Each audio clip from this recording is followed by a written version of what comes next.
अच्छा, नमस्ते, नमस्ते भैया। तो एक तो बढ़िया बात ये हुई कि आपने जो कल पेरेंटिंग के बारे में क्वेश्चन पूछा था, तो उसके बाद में आज हमारे यहाँ तो सुबह 3 घंटे एक लंबी चर्चा हम चारों की जो है वो हो गई। मैंने बच्चों से ही पूछ लिया। मैंने कहा भैया, लगता है कि तुम जब 10 साल के थे या जो भी बात कर रहे हैं, तो आपको क्या लगता है कि हम साथ में पास किया कि नहीं किया? तो मुझे लगा कि बच्चों से भी देखा जाएगा, तो एक अच्छा खासा परिवार में जो है ना, एक लंबी चर्चा सार्थक हुई। काफी चीजें जो है वो, कल सवाल अचानक आया था तो मेरा ध्यान भी नहीं गया था, लेकिन वो सारा फिर बच्चों के साथ में चर्चाओं में एक के जो है वो एक में और आया कि वातावरण का बहुत असर पड़ता है भैया। देखो, है ना, मैं बच्चों के साथ में शेयर भी कर रहा था कि कल हम इस साथ में हर सप्ताह बैठते ही हैं, है ना? तो बातचीत होती है, वात एक वातावरण है, उस वातावरण में प्रश्न आ रहे हैं, वो आता है और फिर घर में चर्चाएँ हो रही हैं, बच्चों का ध्यान जा रहा है, वातावरण का इन सारी चीज़ों के ऊपर पड़ता है। मैं वातावरण को प्रभावित करता हूँ, ये भी एक एंगल है। वातावरण हमें प्रभावित कर, ये तो एक दूसरे, दीदी बात कर रहे थे ना कि में, तो ये वातावरण के साथ में भी मुझे यही लगता है कि हुए ऐसा वातावरण बना पाए कि मैं भी संपूर्णता की तरफ बढ़ूं, मेरा परिवार भी संपूर्णता की ओर बढ़े, आपका परिवार भी संपूर्णता की ओर बढ़े, और इस खुशहाली को हम सब जो है अपने में महसूस कर पाए। तो ये जो है, एक बार कल आया था और उसके बाद में एक अच्छा खासा घर में चर्चा का बिंदु लिया। जैसे बड़े हैं तो उसमें आप मतलब इट्स हम्म। कंप्लीटली अंडरस्टैंडेबल कि वो यूज कर रहे हैं नहीं कर हम्म। रहे। आपको अपनी रिस्पॉन्सिबिलिटी पता है, इट्स लाइक हम्म। दैट। हम्म। ठीक है। नहीं, मैं ये पूछ रहा हूँ आपसे। हाँ, जॉब करना भी शुरू कर दिया है, ठीक है, तो ग्रेजुएशन कर रहे इसमें है अभी, अब उसमें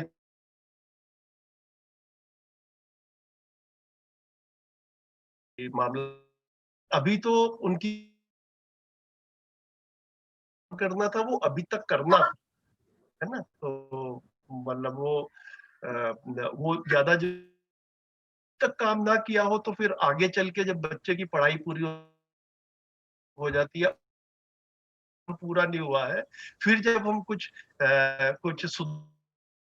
कोशिश करते हैं तो उसको फिर हस्तक्षेप की तरह लिया जाता है। तो जो काम करता है वो ये बिल्कुल स्कूल एजुकेशन तक, मैक्सिमम मैक्सिमम कॉलेज एजुकेशन तक जो हो जाए वो ठीक, ज्यादा टिकता भी ठीक है भैया, बढ़िया। है।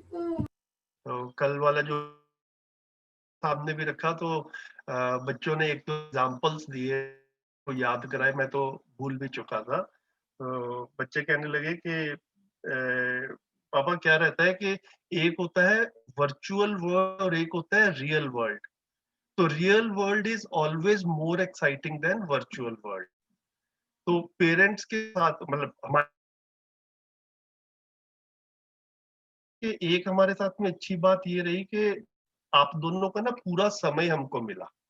मतलब मैं आपको आपके साथ में शायद पता नहीं शेयर पहले किया कि नहीं किया, मैंने 2003 में 40 साल की उम्र में पहली बार अच्छी लगी लगाई नौकरी छोड़ दी। मतलब मैं और मेरी पत्नी, हमने मतलब समहाउ रेंटिंग को काफी किया हुआ था, तब तक तो हमें जीवन विद्या का कुछ अता पता भी नहीं था। के लेवल पे ऐसा लगता था कि हाँ, पेरेंटिंग भी एक जिंदगी का एक, फैमिली लाइफ भी, बच्चे ठीक से समझदार हो जाए, है ना, चीजें ठीक है घरों में, संबंध ठीक रहे, गंभीर मुद्दा है, और इसके ऊपर भी एक मेहनत करने वाली पैसा कमाने में जो मेहनत करते हैं वो एक पार्ट है जिंदगी का, लेकिन ये भी एक, इसको भी इग्नोर नहीं किया जा सकता।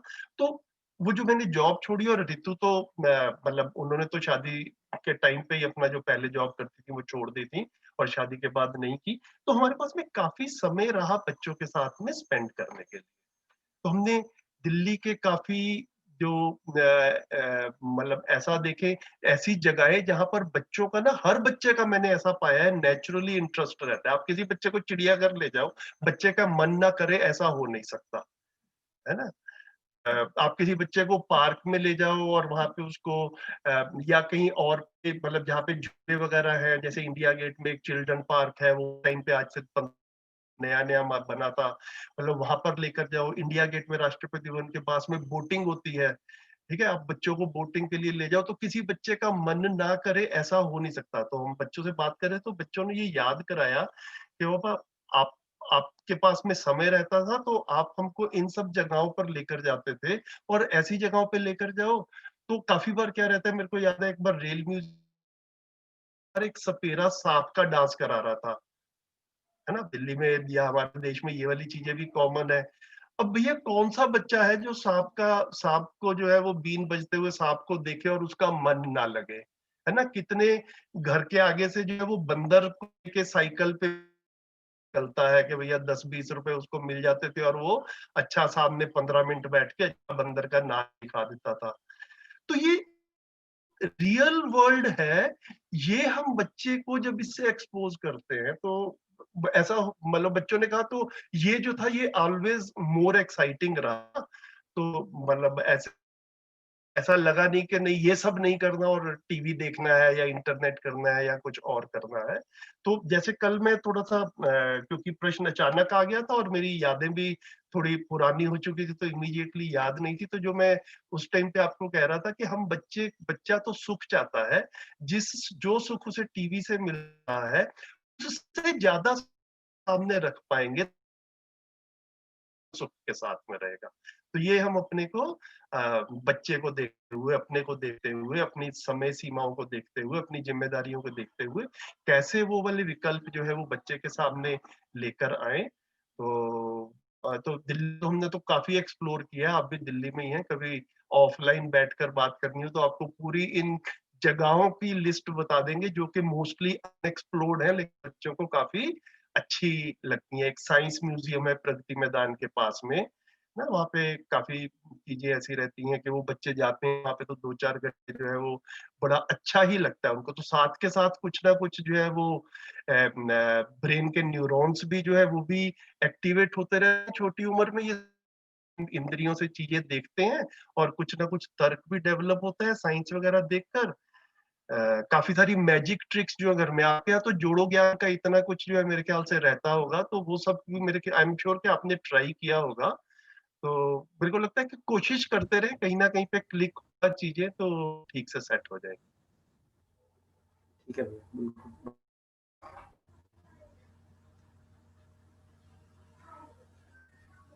और बताएं।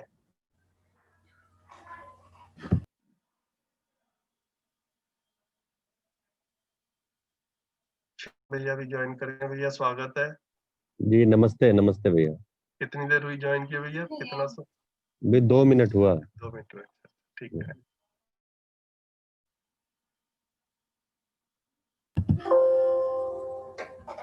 कल आई थिंक भैया बुक खत्म हो गई थी ना? हाँ जी, बुक खत्म हो गई थी। ये पूछ रहे कि कुछ आपके पास में कोई स्पेसिफिक बिंदु हो किसी के पास में बात करने के लिए, तो अपनी तरफ से रखें, उसके ऊपर चर्चा को बढ़ा लेंगे और तो फिर देखते हैं कुछ अपनी तरफ से ही कुछ करें फिर। अगर अगर सब लोग उसमें एग्री करते हैं तो अगर मूल्य पे बात हो जाए तो थोड़ा सा तरफ वो है, क्लैरिटी की एक जरूरत है हमारे को। अदरवाइज जैसा आप कहेंगे वैसा भी चल सकते हैं। नहीं नहीं नहीं, ठीक है, आप बताइए मूल्य में क्या प्रश्न है, प्रश्न रखिए। प्रश्न तो यही है भैया कि मतलब पहले भी बात की थी, मूल्य के बारे में समझ जो है वो, मूल्य की डेफिनेशन एक एक की जितनी हमने पढ़ी थी और उसके बारे में समझ, वो पढ़ने के बाद उस तरीके की क्लैरिटी नहीं बनती जब तक डिस्कशन में जो है वो पूरी तरीके से फिर से निर्णय लिया जाए। एक बारी में नहीं बनी, मतलब ये। कोई स्पेसिफिक ये सारे मूल्य कवर करें या संबंधों वाले मूल्य? जैसे मैं एक सेकंड रुकिए, मैं सामने जैसे टेबल रखता हूँ, एक मिनट रुकिए जरा।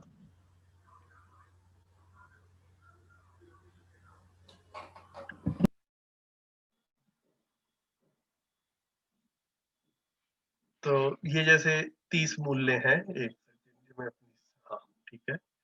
तो एक है इसमें स्वयं में मूल्य, है ना, ये 10 मूल्य आते हैं इसमें, जीवन मूल्य और मानव मूल्य। फिर संबंधों में मूल्य है, मूल्य आ रहे हैं, और शेष प्रकृति में मूल्य जो है वो 2 आ रहे हैं। तो ऐसे मिलके टोटल 30 मूल्य हो जाते हैं। तो सब पे बात की जाए या संबंधों वाले पे करना चाहते हैं या स्वयं वाले पे करना चाहते हैं? कैसे, क्या मतलब ये सामने रहेगा, उतनी क्लैरिटी से बात करें तो उस पे फिर डिस्कशन कर सकते हैं थोड़ा। भैया संबंधों में और थोड़ा सा फिर और शिष्ट मूल का अंतर क्या होता है? बढ़िया। शरण भैया आप शुरू करेंगे? नहीं, आप करिए भैया, मैं फिर जोड़ शामिल हूँ। ये आप कीजिए भैया, मतलब आपकी तरफ से आएगा तो ज्यादा अच्छा रहेगा।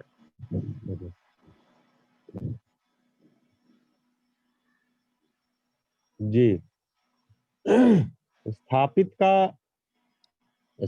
और शिष्ट में जो मूल अंतर यही है कि, मेरी आवाज आ रही है? हाँ जी भैया। स्थापित और शिष्ट में मूल अंतर तो यही है, स्थापित का मतलब व्यवस्था के रूप में वो है ही सभी जीवन में। एक जो साक्षात्कार दृष्टि है वहां पर, मतलब न्याय दृष्टि जो है, जिसमें साक्षात्कार पूर्वक उसको पहचानना होता है, तो अभी हम पहचाने नहीं है, इतना ही बात है, नहीं तो व्यवस्था के रूप में है ही। और वो जब व्यवहार में आते हैं अलग अलग संबंधों में, तो उसको शिष्टता बोलते हैं। तो उसी को, जैसे हम बोलते हैं ना, ये शिष्ट है, ये अशिष्ट है। तो शिष्ट का मतलब ये हुआ, अपेक्षा है वैसा आचरण के साथ व्यक्त हुए। तो जिस की अपेक्षा है वैसा आचरण के साथ व्यक्त होना शिष्टता कहलाती है। जैसे अगर हम किसी के साथ स्नेह पूर्वक जी रहे हैं, स्नेह को हमने पहचाना हुआ है, तो हम निष्ठा पूर्वक व्यक्त होते हैं। क्या निष्ठा होती है? तो अगर हम आपको संबंधी के रूप में पहचाने हुए हैं, तो स्नेह का मतलब यह है कि संबंध हमने स्वीकृति हो गई है संबंध की, स्थापित है ही, मैंने पहचान लिया है। अब आपके साथ जीने में हमारी निष्ठा बनी रहती है। क्या निष्ठा बनी रहती है? कि मेरा आपके साथ व्यवहार मतलब नहीं होता, जैसे बोलते हैं ना, ये मतलबी है, मतलब होता। फिर जैसे मैं इधर आया हूँ डिफेंस कॉलोनी की तरफ, और संजीव भैया उधर ग्रेटर कैलाश में रहते हैं, तो हम सोचते हैं चल थोड़ा संजीव भैया, क्या काम है, नहीं है, बस एक एक स्नेह है और के रूप में तो मिल जाएंगे। उसमें निष्ठा क्या बनी रहेगी? तो निष्ठा वही बनी रहेगी सामाजिक नियम की, स्वधन, स्वनारी, स्वपुरुष, दयापूर्ण कार्य व्यवहार। तो अपनी सामाजिक नियम है, इसमें निष्ठा बनी रहेगी। मतलब मैं बात करते हुए उनके धन से या उनके किसी धन पाने की इच्छा या धन से प्रभावित होने का कोई कार्यक्रम हमारा नहीं है। और स्वपुरुष स्वनारी में निष्ठा बनी हुई है, और दयापूर्ण कार्य व्यवहार हमारा ये इसमें निष्ठा बनी हुई है। मतलब मैं उनके साथ जो कुछ भी बातचीत करूंगा, व्यवहार करूंगा, दयापूर्ण ही होगा, इसको निष्ठा बोला। अब ये जब स्नेह होता है तो निष्ठा होती है, स्नेह नहीं है तो निष्ठा नहीं होती। मन पहचाने ही नहीं है तो क्या बात का निष्ठा होगा? परिभाषा ही जब नहीं है, परिभाषित ही नहीं है। तो ऐसे ही ये सारे जो स्थापित मूल्य हैं व्यवस्था के रूप में हैं। जैसे एक हम मतलब एक प्रचलित एग्जाम्पल जो अपना मैं काफी प्रयोग करता हूँ, आज चौपाल में भी प्रयोग किया था, कि जैसे किसी ने मुझे मंच पे बुलाया, मेरे गले में माला पहनाया, और मेरे बारे में कुछ कसीदे कढ़े, मेरे नाम पे नारे लगवाए, और मैं सम्मानित महसूस किया। तो इसमें जो सम्मानित महसूस किया, वो मंच पे चढ़ने के कारण किया, मतलब मंच पे चढ़ने से उस जो मंच था उससे मेरे शरीर में कुछ आया, मेरे में कुछ आया, या जो माला उन्होंने पहलाया है उस माले के रास्ते कहीं से कोई सम्मान घुसा अंदर, या जो उन्होंने नारे लगवाए पढ़े उसके कारण में नहीं आई अंदर, उससे मेरे अंदर सम्मान आया, कुछ हुआ, या फिर सम्मान व्यवस्था के रूप में मेरे में था ही, लेकिन ये जो घटना हुई, इस घटना से मुझे उसका स्वाद आया। उसके पहले मुझे उसका स्वाद नहीं आ रहा था, कोई आस्वादन नहीं हो रहा था। ये जो घटना हुई उससे आस्वादन हुआ। तो ये जो घटना हुई, तो अब हम क्या है, अब है कि नहीं, सम्मान तो किसी घटना से होता है, तो हम फिर घटना घटाने के प्रयास में रहते हैं। कोई पद पा जाना, कोई विशेषज्ञता दिखाना लोगों को, ठीक है, कोई रूप का वर्णन करना, रूप के लिए काम करना कि रूप में रूप की प्रशंसा करें, बल, धन, धन दिखाना, जो चमकती गाड़ी है और बड़े बंगले हैं और कपड़े हैं और जूते हैं, सब दर्शन करना। तो अगर हमको ये समझ में आता है कि नहीं, सम्मान तो के रूप में मेरे में है ही, उसका साक्षात्कार होता है तो मैं उसके आस्वादन के साथ हो जाता हूँ, तब मैं फिर सौहार्दता पूर्वक ही जीता हूँ। यानी दूसरों के साथ भी ये ध्यान बना ही रहता है कि अगला भी निरंतर चाहता है, वो भी जी, ठीक है, में फिर बना ही रहता है। तो ये शिष्टता में हमारे आ जाता है। तो मेरे अंदर जो सम्मान का आस्वादन हुआ है, वो मैं सबके अंदर पहचान पाता हूँ, फिर मेरे शिष्टता में वो आ जाता है। तो शिष्टता का मतलब है कि संबंध में जो व्यवहार में व्यक्त होता है। स्थापित का मतलब हर मानव में, जीवन में है ही व्यवस्था के रूप में। इसको स्थिति कहा। जैसे संजीव भैया बार बार उदाहरण देते हैं ना कि मेरे में, मतलब मेरा जो है वो एक बाल्टी पानी उठाने की ताकत है मेरे में, लेकिन अब ऐसा थोड़ी मैं हम हरदम कंधे में एक बाल्टी पानी टांग के घूमूंगा या दूध टांग के घूमूंगा। हाँ, जब जरूरत पड़ेगी तो मैं उठा लूंगा। तो व्यवस्था के रूप में ये मूल्य मेरे में है। जब जिस संबंध में मैं जीता हूं उसमें वो व्यक्त हो जाते हैं। तो व्यक्त जिस रूप में हो जाते हैं उसको शिष्ट मूल्य बोलते हैं। जैसे माता पिता संतान संबंध है, अब उसमें विश्वास सम्मान स्नेह तो सभी में कॉमन है, उससे कम में तो कोई यात्रा शुरू नहीं होती। उसके बाद क्या है, तो माता पिता की तरफ से ममता वात्सल्य और संतान की तरफ से कृतज्ञता, ये सब बाद में प्रेम की तरफ जाता है। अगर ये हो रहा है इसका अभ्यास, इसका मतलब उस संबंध में जो भी मूल्य है उसको पहचाना गया है और वो शिष्टता में आ भी रहा है, एक्सप्रेस भी हो रहा है। तो भैया जीव चेतना में तो जैसे स्थापित मूल है ही क्या, मतलब व्यवस्था में, या ये मानव चेतना में ही जागृत होते हैं या पहचान में आते हैं? हाँ, जीव चेतना का मतलब 4.5 क्रिया, और ये जो मूल्य है ये साक्षात्कार में पकड़ में आते हैं 4.5 से ऊपर।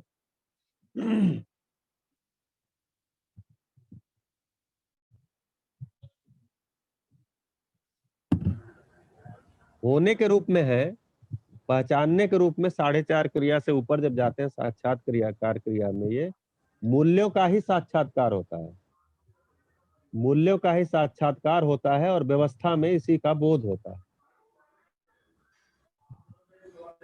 अभी मतलब ये आंशिक रूप में ही है, मतलब अभी ये पहचान में नहीं आए हैं, इसका यही अर्थ है? मतलब निरंतरता नहीं रहती है ना।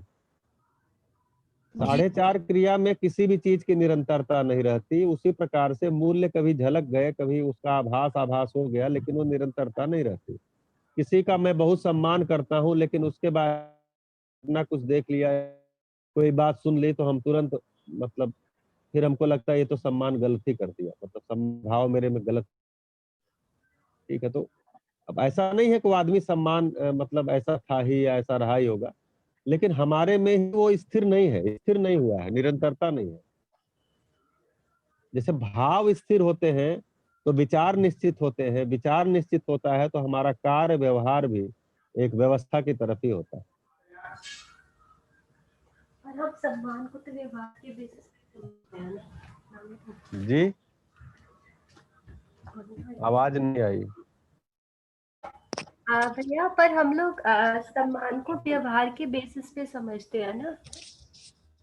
हाँ, अभी क्या है, बाहर देखते हैं ना, सम्मान करना नहीं होता है, सम्मान होता है। अगर मैं सम्मान पूर्वक जीने लगा हूं तो मुझे हर मानव भी ऐसा ही हो जाए, सम्मान पूर्वक जीने लगे, इसके लिए हमारी भागीदारी होती है। तो सम्मान करना नहीं होता है, सम्मान पाना नहीं होता है, सम्मान होता है। फिर हम सम्मान पूर्वक जीते हैं तो हर इकाई का, मतलब जो भी मानव है उसका सम्मान कर ही पाते हैं। भैया फिर एक बार फिर थोड़ा क्लैरिटी चाहूंगी, सम्मान पूर्वक जीने का क्या क्या तात्पर्य का? जी, तो सम्मान जैसे मतलब अगर मैं पहचान गया कि मैं जीव हूँ, शरीर को चलाता हूँ, जीवन 10 क्रिया संपन्न है।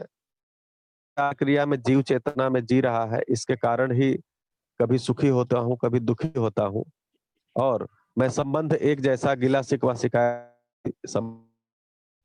एक समय जब ऐसा पकड़ में आता है कि नहीं साक्षात्कार पूर्वक मूल्य का साक्षात्कार होता है, भाव स्थिर होते हैं और भाव के स्थिर होने से मेरे विचार में जो निश्चितता आती है उससे मेरा व्यवहार जो है वो दूसरों के लिए सुखदायी हो पाता है और मेरे लिए तृप्ति देने वाला हो पाता है। तो मैं अब इस भाव के साथ बना रहता हूँ। तो मैं हमेशा अपने भाव हूँ, यही सम्मान। मैं निरंतर सुखपूर्वक जीना चाहता हूँ, 4.5 क्रिया में जीता हूँ, इसके होता हूँ, कभी दुखी होता हूँ। जब मैं मेरे में भाव की स्थिर होगा, तब मैं आएगी। तो क्या होगा कि मैं अब अपने भाव के लिए कहीं बाहर की तरफ मतलब सम्मान पाने के लिए जो दौड़ है, उस दौड़ अगर में है तो कहाँ जाऊँगा? रूप, पद, धन, विषय तब मुझे लगता है के रास्ते पर बिल्कुल ही सही हूँ। अब मुझे मेरे किसी चीज़ के लिए कोई अगर कुछ ताने भी मारता है, उलाहने भी मारता है, तो मैं प्रभावित नहीं होता, अप्रभावित होता हूँ। पूर्वक जीने का मतलब ये होगा कि मैं अब अप्रभावित होता हूँ। प्रभावित करना और प्रभावित होना मेरा कार्यक्रम नहीं है। नहीं तो हमारी ज़्यादा एनर्जी प्रभावित होने और प्रभावित करने में ही जा रही है।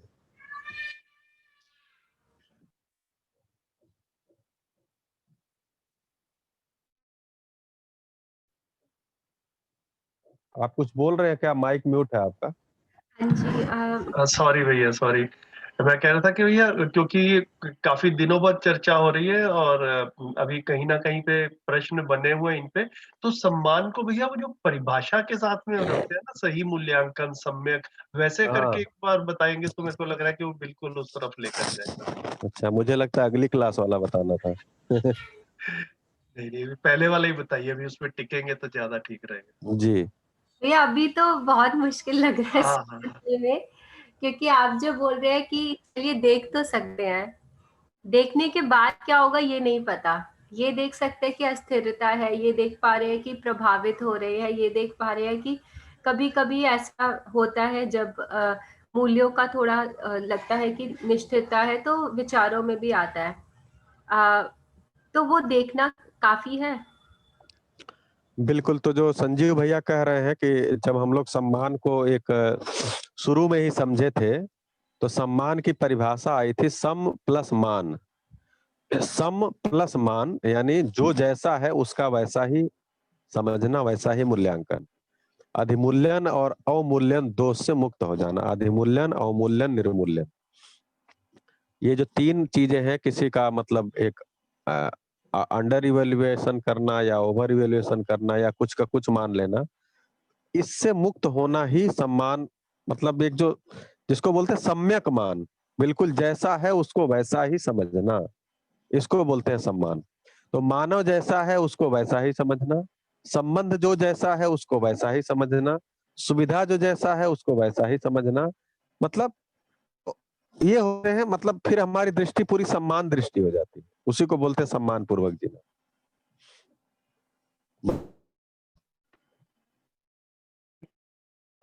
तो जो सम्मान को मतलब व्यावहारिक मुद्दा है ये, क्योंकि हम संबंधों में मूल्य की बात कर रहे हैं, तो बिल्कुल इवैल्यूएशन जो है ना संबंध में मिनिमम 2 पार्टीज हैं। जैसे कि मैं हूँ और दूसरा है, तो दूसरे का भी सही मूल्यांकन कर पाएँ, सही मूल्यांकन कर पाएँ, है ना? और इसी तरह से दूसरे में भी ऐसी योग्यता हो कि वो भी अपना सही मूल्यांकन कर पाए, तो सम्मान पूर्वक जीना बनता है। जो शरण भैया ने पहले सेंटेंस बोला था, तो वो थोड़ा होता है कि मैं भी सही मूल्यांकन कर पा रहा हूँ अपना भी और दूसरे का, और दूसरा भी मेरा और अपना सही मूल्यांकन कर पा रहा है, वो सम्मान पूर्वक जीना बनता है। नहीं तो नहीं तो अगर हम एक दूसरे के मूल्यांकन से एग्री नहीं करते हैं तो काफी बार जो है फिर उसी से ही दूरियां बनती हैं, उसी से ही गैप्स जो है वो बनते हैं। तो साथ के लिए एक दूसरे का सही मूल्यांकन कर पाने की योग्यता होना, ये बहुत आवश्यक है। तो सम्मान मूल्य को इस तरीके से देखें। इसमें मेरे को लग रहा है मैंने बनाया था तो आखिर में जाके एक जगह पे कहीं लिखा था। हाँ, तो इन मूल्यों का भी, और जैसे ये था मानव मूल्यों में से धीरता, वीरता, उदारता को स्वयं निरीक्षण करना एक सहज कार्य और उपलब्धि के रूप में देखा गया है।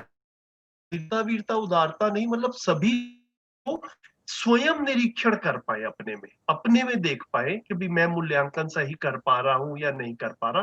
क्योंकि हम बार बार ये कहते हैं कि शुरुआत तो अपने से होनी है। हमें काफी बार ना ऐसा लगता है कि दूसरा ठीक से नहीं कर पा रहा। ऐसी भी स्थितियां होंगी कि से नहीं जी पा रहा है वो, लेकिन हम में खुद में भी इंप्रूवमेंट की गुंजाइश है। हम भी अब पूर्ण नहीं हुए हैं, हम भी अपने अधूरेपन के साथ हैं। तो दूसरा भी काम नहीं करना चाहता अपने पे, वो उसकी स्थिति है। हम तो अपना स्व निरीक्षण करके अपना मूल्यांकन कर सकते हैं और अपने पे जो काम करना है वो करते रहें। तो ये मूल्यों को समझना और स्व निरीक्षण करना, स्व मूल्यांकन करना, ये एक सहज कार्य भी है और ये एक उपलब्धि भी है। इट्स एन अचीवमेंट कि हम अपना सही मूल्यांकन कर पाए। तो इतना ही जी लग रहा था कि भैया जो ये दयापूर्ण कार्य व्यवहार है तो ये सब मानव मूल्य ही होता है ना, दयापूर्ण कार्य व्यवहार। हाँ, ये दया जो है, दया इधर आ रहा है, ये दया इधर आया। मानव मूल्य के अंतर्गत चौथा मूल्य जो है वो दया है। एक्चुअली दयापूर्ण कार्य व्यवहार को हम एक लाइन में अगर देखें तो जीने दो और जियो ही दयापूर्ण कार्य व्यवहार। जी।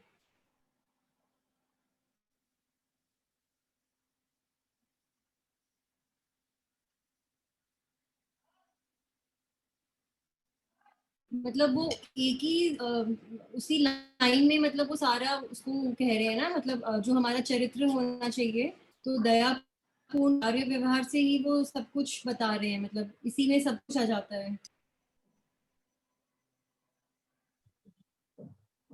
जी बिल्कुल, कार्य व्यवहार कह रहे हैं तो फिर जीव जंतुओं के साथ जो कार्य है, पेड़ पौधों के साथ, और व्यवहार मतलब मानव के साथ।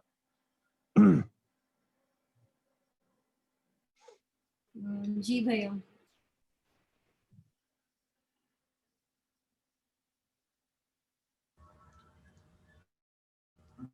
तो भैया हम कुछ ऐसा कर सकते हैं जिसमें हम अपने आप में झांक सके कि हम कर रहे हैं, सम्मान पूर्वक जी रहे हैं या नहीं जी रहे हैं।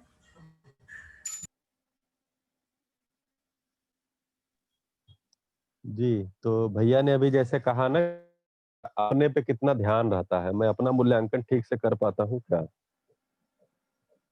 मेरे भाव विचार, मतलब मेरे भाव विचार वो मेरे ही हैं या प्रभावित हैं? तो ये देखना ही एक तरह का अपने प्रति सम्मान है कि मेरे भाव विचार का जो स्रोत है वो क्या है। समझ है या कोई मतलब कोई जो है एक उसको बोलते हैं ना, कोई प्रभाव है किसी मानव का, किसी परिस्थिति का।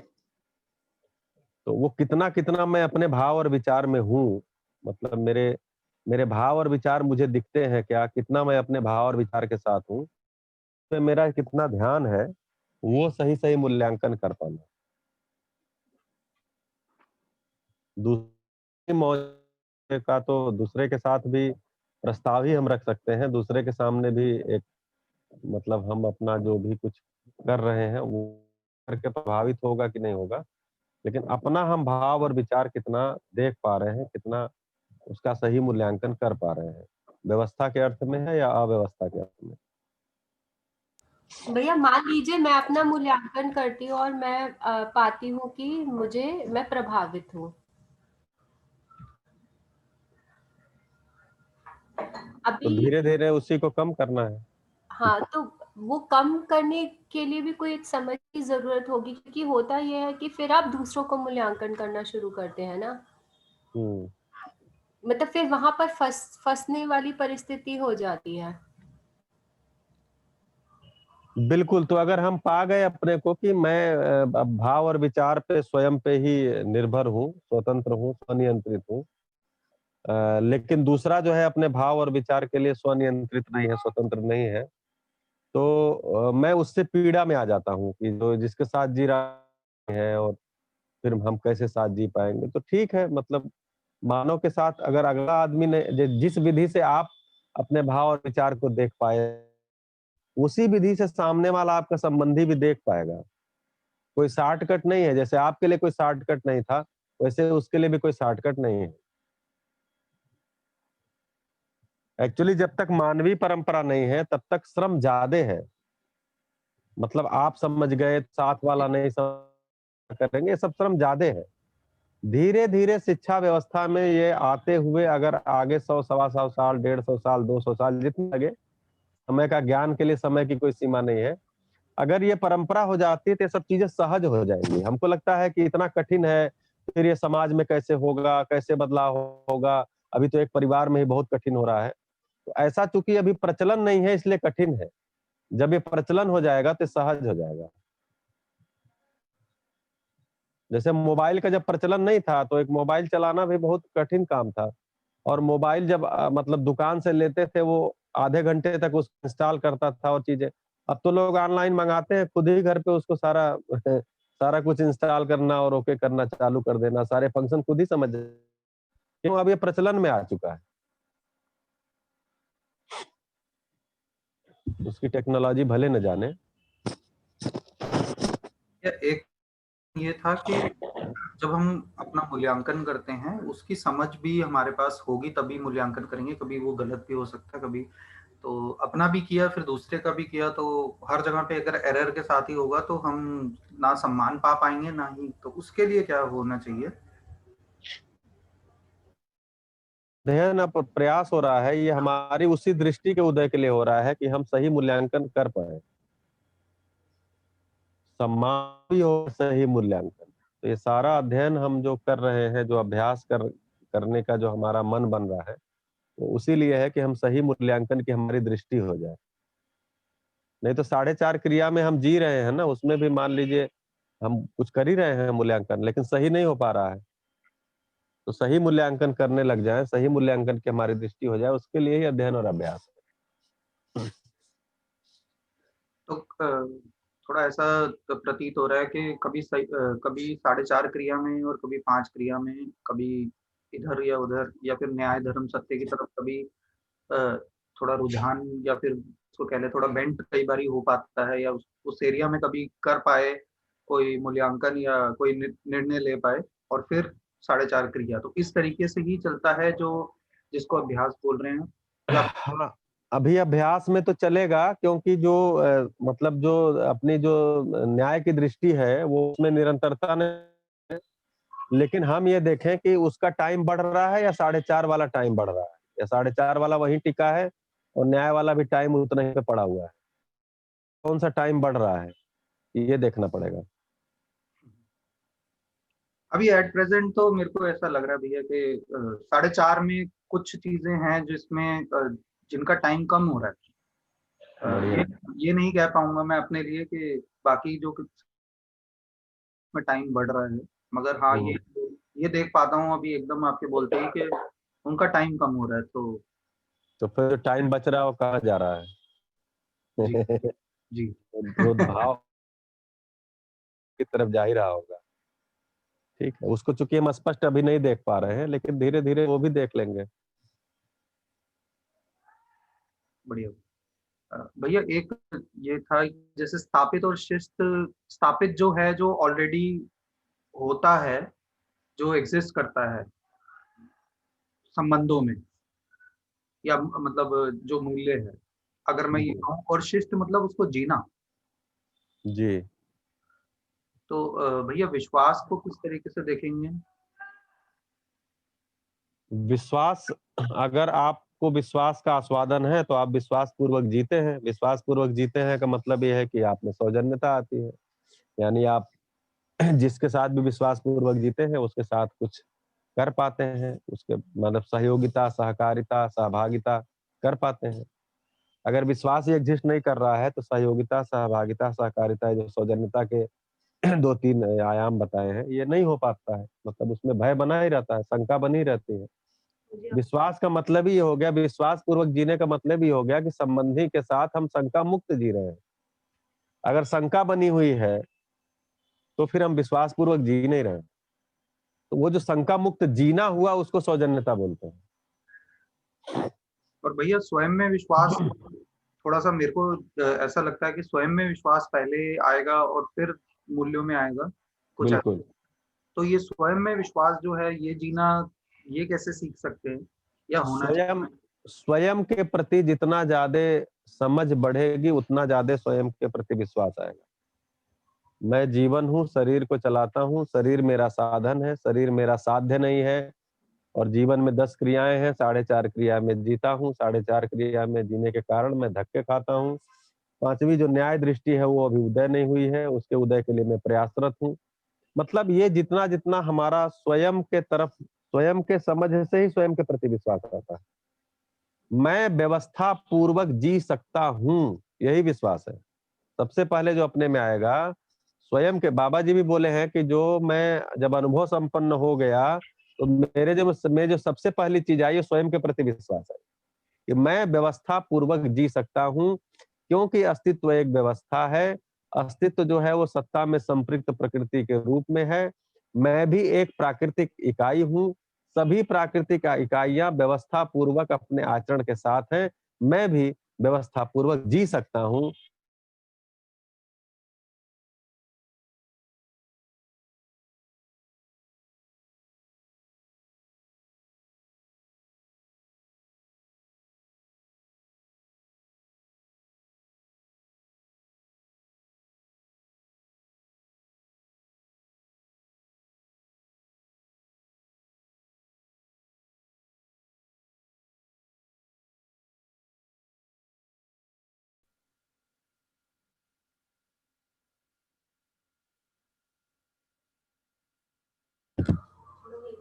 भैया आपने क्या कहा, भाव जो इंद्रियों के उसमें है और एक भी भाव इंद्रियों की सीमा में नहीं है।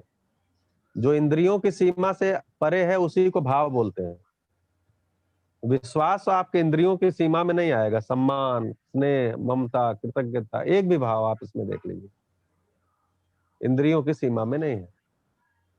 अगर होगा तो फिर ये इंद्रियां सीमित है तो फिर ये सीमित ही चाहिए होगा, लेकिन ये सारी असीमित चाहिए, सारा ही निरंतर चाहिए, तो इसलिए इसको भाव बोलते हैं।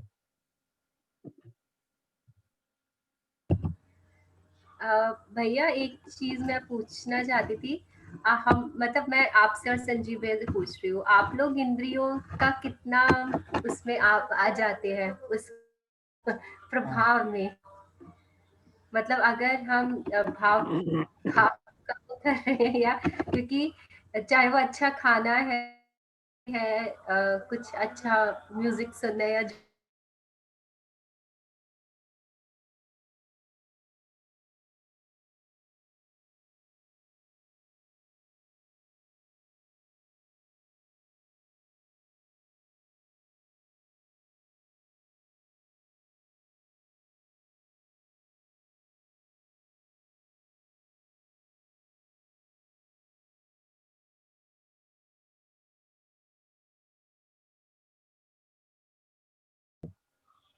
तो ये तो संबंधी बता पाएंगे ना, जिनके साथ जीते हैं। आपने दोनों से प्रश्न पूछा था तो जी भैया, ये संजीव तो भैया।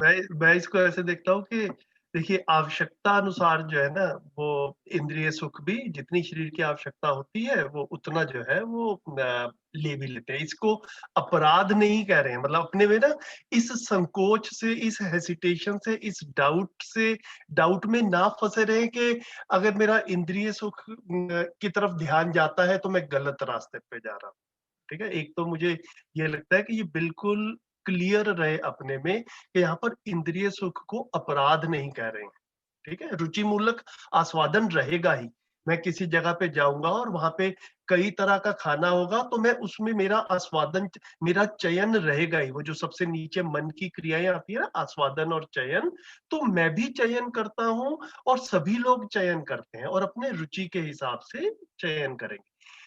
साथ में मैं देख ये पाता हूं कि बेशक रुचि मूलक आस्वादन भी हो, भाव पक्ष हमेशा कार्यान्वित रहता है, भाव पक्ष हमेशा प्रभावशाली रहता है। इसको मैं धीरे धीरे अपने में देख पाया। तो ऐसा नहीं है कि खाने की तरफ ध्यान जा रहा है तो बाकी सबको छोड़ दो, बाकी सबको धक्के मारो और खाना ही खा लेना है आज, तो मतलब है ना, मतलब कहीं खत्म ना हो जाए, मेरे को ना मिले। बट तो ऐसा ऐसा नहीं होता। इसको हम अपने में देख पाए तो गुरु मूल्य में लघु मूल्य समाया रहता है, तो भाव के साथ जीते हुए भी इंद्रिय सुख का आस्वादन किया जा सकता है ना। ये बिल्कुल भी मुश्किल काम नहीं है, काफी सहज सा काम है, काफी नॉर्मल सा काम।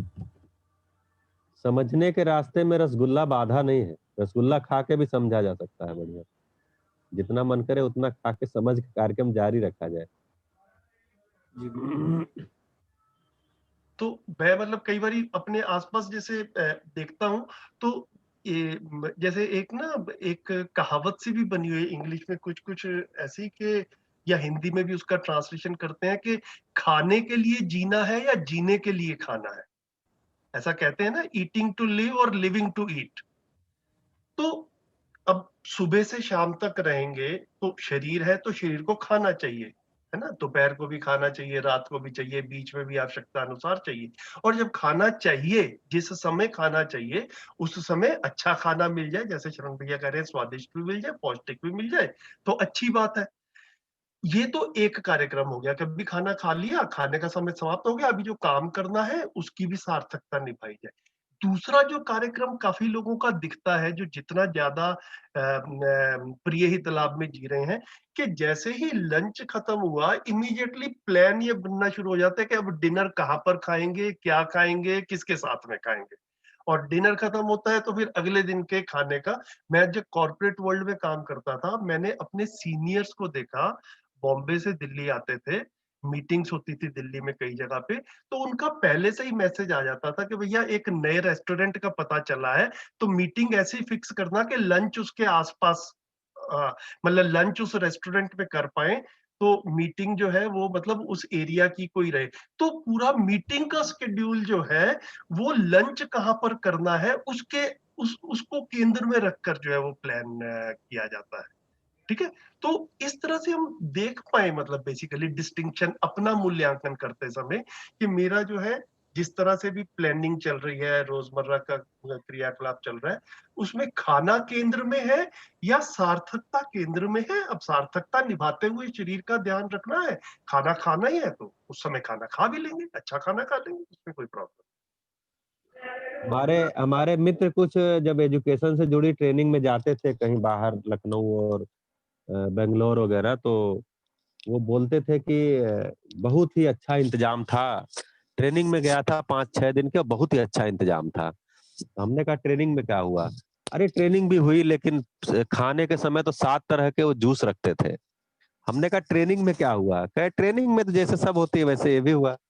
तो बर्डन जो है वो पूरा का पूरा, जैसे भैया बोले ना कि लंच किया उसके बाद डिनर की चर्चा, थोड़ी देर तो लंच में क्या अच्छा था क्या नहीं था उसी की चर्चा होती है, फिर जो नहीं अच्छा था उसकी तैयारी अगली बनने शुरू हो जाती है। तो इसका मतलब ये हुआ कि हमारे भाव और विचार में दूसरा, देखिए है क्या, अध्ययन से हमारे विचार का कंटेंट ही तो बदलना है, और क्या होना है, और कुछ नया थोड़ी होना है, मेरे विचार का मसाला ही बदलना है। जी भैया, विश्वास या फिर स्नेह या ये जो क्या कहते हैं सम्मान है, इस चीज को देख, मतलब इस चीज का भी मूल्यांकन जो है खाने पे कुछ ज्यादा मेरे ख्याल से, हमने क्वेश्चन रिफ्रेश करूंगा, उस पे जीना जो है वो कैसा लगता है, और वो एक मतलब क्या बोले उसको, सब्सटेंशियल एक डिफरेंस लाने के लिए या वो होने के लिए खुद में उसकी जो वो है एक जर्नी, वो कैसी होनी चाहिए। एक्चुअली ये क्वेश्चंस क्यों आ रहे हैं, आप देख ही पा रहे होंगे, क्योंकि एक क्लैरिटी नहीं है, कंफ्यूजन है कि हाँ, मैं अगर अपना सेल्फ का लेके चलूं तो इन चीजों में भी क्लैरिटी नहीं है। लगता है कि आपसे सुन के भी लगता है कि हाँ हम पा सकते हैं ये चीज, मगर फिर वही लगता है कि 2 घंटे के बाद में फिर वैसे ही जीना शुरू हो जाता है। तो वो ऐसा ना हो कि आपने भी मेहनत की और हमने उस चीज को वो नहीं समझा। होप मैं क्वेश्चन जो है वो बता पाया, अगर नहीं तो फिर मैं बता देता। नहीं नहीं, बिल्कुल ठीक है भैया।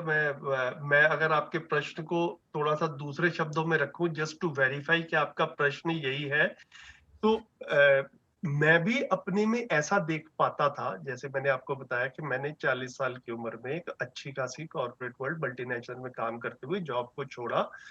तो मैं और ऋतु आपस में बात करते थे, तो ऐसा क्लियरली देख पाते थे कि भैया पैसा बढ़ता जाएगा तो सुख बढ़ता जाएगा, ये समीकरण अपने आप में अधूरा है। जहाँ तक ये थोड़ा सा समझ बन गई है, ऐसा लग रहा है। एग्जैक्टली है ना। तो पैसा नहीं चाहिए ऐसा नहीं कह रहे हैं। जैसे अभी गुरलीन जी ने भी बोला कि भैया प्रिय हित लाभ को कैसे हटा दें या कम कर दें, तो प्रिय हित लाभ को कम नहीं करना है, प्रिय हित लाभ को घटाना नहीं, मतलब ऐसा कोशिश करके कि इसको जीरो कर दें, मतलब वो वाली ना तो करने की जरूरत है ना इसको इसके बर्डन के, इसके भार के नीचे हम दबे। हम सिर्फ न्याय धर्म सत्य को समझें, तो न्याय धर्म सत्य को समझते हुए साथ में प्रिय हित लाभ की जितनी उसकी वेटेज होगी जिंदगी में, वो अपने आप उस संतुलन पे आ जाएगा। अभी गलतियां कहाँ हो रही है कि न्याय धर्म सत्य की समझ नहीं है, तो सारा सुख का स्रोत प्रिय हित लाभ से ही लेने की कोशिश की जा रही है ना। वो अस्तित्व के नियम के अनुरूप नहीं है। प्रिय हित लाभ से निरंतर तृप्ति नहीं मिल सकती है। ऐसा मैं अपनी जिंदगी में पहचाना, हम लोगों ने अपनी फैमिली में पहचाना, और शायद आप भी यही कह रहे हैं, है ना, कि जो परंपरागत तरीके हैं जिसको माना गया कि स्टेटस बढ़ जाए, है ना, सब पैकेज बढ़ जाए, बैंक बैलेंस बढ़ जाए तो आदमी सुखी हो जाएगा, तो हमने उसको कोशिश करके अपने में ऐसा भासाभास हो रहा है कि भैया इस रास्ते से जो है ना वो तृप्ति नहीं मिलेगी। इतनी बात, आपका प्रश्न जो है मैंने दूसरे शब्दों में रखा, यही कहना चाह रहे हैं ना कुछ कुछ भैया। अब अगला ये आ रहा है कि मतलब न्याय धर्म सत्य जो है उसके बारे में थोड़ी अगर आप समझ दे पाए, और फिर उस पे जीने का जो है वो तो अभ्यास, जैसा श्रवण भैया ने बोला है, वो अभ्यास तो चलता ही रहेगा, मगर I think taking first step to the ladder वो वाली बात हो जाएगी। तो इसको मोटा मोटा जो ना भैया देखिए, मैं ऐसे देखता हूँ कि जो ये न्याय धर्म सत्य की बात कर रहे हैं, पहले सिर्फ न्याय और धर्म को देख लेते हैं, है ना। धर्म बराबर व्यवस्था, धर्म बराबर मानव धर्म, बिल्कुल ठीक है। न्याय बराबर, न्याय किसको कह रहे हैं, संबंधों में न्याय करना, संबंधों में ठीक से जी पाना। तो मैं अपने भाई बहन के साथ, हाँ वो शायद मूल्यों से आएगा। हाँ, वो मूल्यों से आएगा।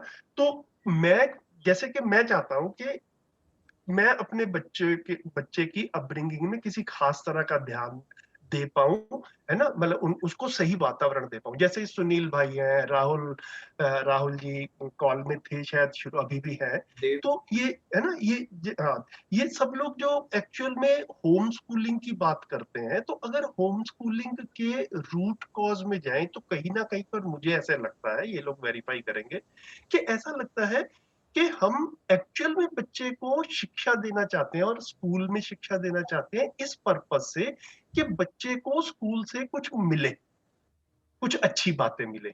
लेकिन हमारा ऐसा एक कंक्लूजन ड्रॉ कर चुके हैं हम, ऐसा एक निष्कर्ष निकला हुआ है, ऐसी एक अवधारणा बनी है अपने में कि बच्चा स्कूल जाएगा तो अच्छी बातें जितनी ग्रहण करेगा उससे ज्यादा खराब बातें ग्रहण कर लेगा।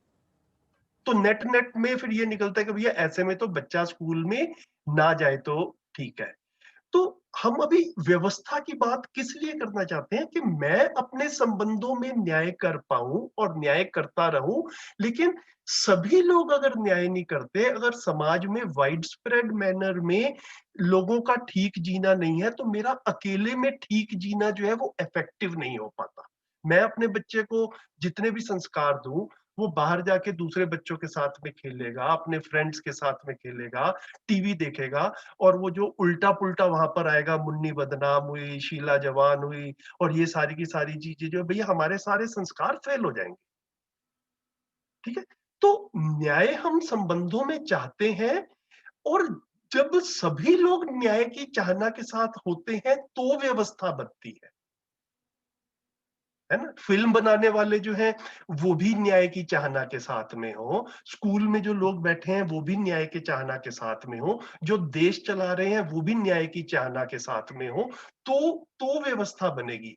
ये बड़ी आसानी से देख पाते हैं कि मेरे अकेले के करने से जो है वो व्यवस्था नहीं बनने वाली है, और अकेले के करने से तो मैं शायद पूरी तरह से न्याय भी ना कर पाऊं, है ना। बच्चे को जैसा वातावरण चाहिए, अब चारों तरफ वो वातावरण, अब पूरा देश तो हमारे हाथ में है नहीं, है ना। तो न्याय अपने आप में सिर्फ जो है, सिर्फ सिर्फ अपने बच्चे के साथ में मैं ठीक बात कर पाऊं, ये जैसे जैसे हमारा हमारा सोचने का फैलाव होता है, ये हम देख पाते हैं कि भैया ये भी अपने आप में पूरी बात नहीं। जब तक बच्चा मेरे से दूर जाएगा, वहां पर भी मैं निश्चिंत नहीं रहूं कि वहां भी उसको ठीक वातावरण मिलेगा, वहां भी उसको ठीक कंटेंट मिलेगा, तब तक जो है वो अपने में जैसे कहते हैं कि तसल्ली नहीं रहती, अपने में सुकून नहीं रहता। तो न्याय के बाद में फिर व्यवस्था की तरफ भी ध्यान जाता है, न्याय पे हम रुकने वाले नहीं है। ये जो है मैं कहने की कोशिश कर रहा था कि न्याय धर्म सत्य का अगर हम लिंकेज देखें तो न्याय हम करना चाहते हैं, ये ठीक है, लेकिन जैसे कि उसको फैलाते हैं ये भी देखते हैं कि सिर्फ न्याय पे रुक जाना भी अपने आप में पर्याप्त नहीं है, जब तक ये पूरा का पूरा व्यवस्था के रूप में दिखेगा नहीं। तो उससे कम में रुक जाना मतलब आधा अधूरा काम करके छोड़ देना। तो काम करना है भैया तो पूरा ही किया जाए। थैंक यू भैया, मतलब ठीक है भैया, पर पहला कदम तो खुद न्यायपूर्वक बिल्कुल बिल्कुल बिल्कुल, इसीलिए इसी सीक्वेंस में ही है, इसी सीक्वेंस में ही है कि मैं पहले अपने संबंधों में न्याय कर पाऊं, और उस न्याय करने से, ठीक जीने से मैं सुखी महसूस करता हूं, वो तृप्ति महसूस करता हूं, उस तृप्ति को महसूस कर पाऊं। फिर ये पता चलता है कि अरे भैया अभी तो 10-20 लोगों के साथ में ठीक से जिया तो इतनी तृप्ति मिली, 100,000 10,000 लोगों के साथ में ठीक से जी लेंगे तो इससे इतनी ज्यादा और तृप्ति मिलेगी। ठीक है, और फिर वो जो वातावरण जब बनेगा, वही वातावरण में मेरा बच्चा भी रहेगा तो बच्चा भी ठीक से जी पाएगा। तो ये काफी म्यूचुअली फुलफिलिंग सी चीज है ना। हम कोई उपकार कर रहे हैं दूसरों के लिए, ऐसा नहीं है। व्यवस्था बनती है तो हम भी उसका आस्वादन लेते ही हैं, हम भी उसमें सुखी महसूस करते हैं।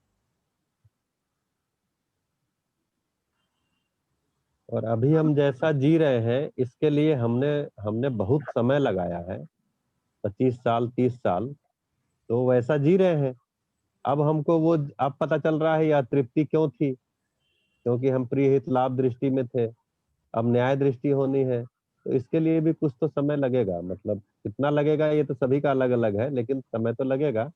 आपकी पीड़ा ज्यादा हो रही है तो अच्छी बात है, मतलब ज्यादा दर्द पे दवाई जल्दी खानी पड़ती है। जी भैया, एक्चुअली ये थोड़ा सा ये भी लग रहा है, जैसे अभी भैया भी बोल रहे थे कि जो बच्चा है वो अगर व्यवस्था में ही अगर वो रहे तो जो हम कल्चर में अपना दे पा रहे हैं, तो अपनी जो स्थिति खुद की जो ऐसे लग रही है वो भी एक बच्चे जैसी लग रही है कि व्यवस्था में तो करप्शन है ही, और अपने आप को हम न्याय के रास्ते पे चलेंगे फिर धक्का खाएंगे बाहर व्यवस्था में, और दिखेगा कि प्रिय हित लाभ ही चल रहा है और वही फिर चलन में आएगा। तो ये जो इधर से उधर वो जो बिन लौटे के पैन जो क्या कहावत है वो वही चल रहा है। तो वो अभी जो एक बेस है, मतलब खुद का जो अस्तित्व है वो थोड़ा सा अभी डगमगाया हुआ है इस चीज को लेकर, जो आइडेंटिटी क्राइसिस बोल रहे हैं इसको। ठीक है। तो भैया एक तो ना यहाँ पर जो मध्यस्थ दर्शन में एक बड़ा अच्छा शब्द आया है, समृद्धि, है ना, इसको प्रॉस्पेरिटी बोल रहे हैं।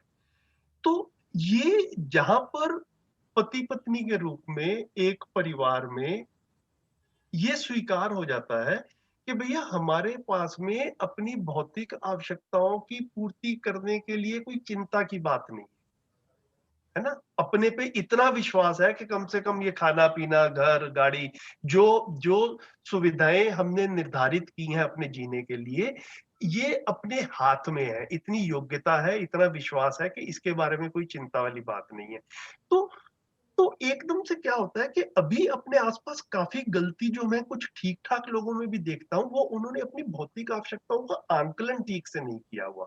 तो ये लगता है कि जितना भी पैसा हो, उससे ज़्यादा ही हो जाए तो अच्छा है ना? तो अगेन हम यहाँ पर नहीं कह रहे हैं कि पैसा नहीं चाहिए, लेकिन क्या कह रहे हैं कि जितना चाहिए, जितनी हमारी आवश्यकताएँ हैं, वो हम अपने परिवार में बैठकर निर्धारित कर लें। मैं कौन-सी गाड़ी लूँगा, ये मैं और मेरी पत्नी और मेरे बच्चे डिसाइड करेंगे, परिवार के लोग डिसाइड करेंगे, पड़ोसी नहीं डिसाइड करेगा। हमारे पे दबाव नहीं पड़ेगा अगर पड़ोसी ने बड़ी गाड़ी ले ली तो, बिल्कुल। है ना? इस स्थिति में आ जाना बहुत बड़ी उपलब्धि है। ठीक है? इससे क्या रहता है कि अननेसेसरी स्टेटस के ऊपर, टाइटल के ऊपर, सिंबोलिज्म के ऊपर, है ना? मतलब ये वस्तुओं के ऊपर जो है वो फोकस के लिए जो हमारी मेहनत लग रही थी, वो ऊर्जा बेकार जा रही थी, निरर्थक थी, वो एकदम से ऊर्जा बच जाती। ये जो भी शरण भैया ने जो थोड़ी देर पहले प्रश्न पूछा था कि जो निरर्थकताओं से समय बचता है, उसका हो क्या रहा है? तो इवेंचुअली जो ये निरर्थकताओं से हमारा समय बचता है, जो ऊर्जा बचती है, वो समझने में और अध्ययन में ही डाइवर्ट होगी, है ना? जिस स्थिति में हम आप लोग हैं, जितनी बातचीत हम कर रहे हैं, ये नेचुरली उसी तरफ ही लेकर जाएगा हमको। तो मतलब वो जो ऊर्जा बच रही है, जो समय बच रहा है, वो वाला समय जो है वो अध्ययन में बिताया जाए, अपनी अपने को अपग्रेड किया जाए और साथ-साथ जो है जैसे-जैसे हमें समझ में आता है उतनी हम बात फिर अपने अगली पीढ़ी से भी और जो जितने हमारे और साथी अपने आस-पास संबंधों में मिलते हैं, उनके साथ में हम बात कर ही सकते हैं। जी, अभी क्या है, अपने मकान में, अपने चौखट के अंदर तो हमारी सरकार चलेगी ना, वहाँ अपनी सरकार चलाई जाए। बाहर वाली जो सरकार है उसके लिए भी लोग लगे ही हुए हैं, वो भी कुछ न कुछ, आप भी कुछ भागीदारी सोचेंगे, ये बाकी सभी कर ही रहे हैं, कुछ न कुछ तो होगा। बिल्कुल भैया। भैया समृद्धि जो है वो भौतिक की तरफ भी होती है और वो अगर बोलूँ तो विज़डम में भी होती है। ऐसा ऐसा कह सकते हैं या वो ओवरऑल होती है?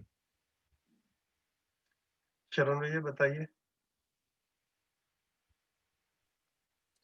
एक्चुअली समृद्धि जो है वो वो एक निश्चित, देखिए आदमी आदमी जो कुछ कर रहा है किस लिए? निश्चितता के लिए। मैं बहुत सारा पैसा क्यों इकट्ठा करना चाहता हूँ? क्योंकि मुझे लगता है उससे मैं निश्चितता में आ जाऊँगा।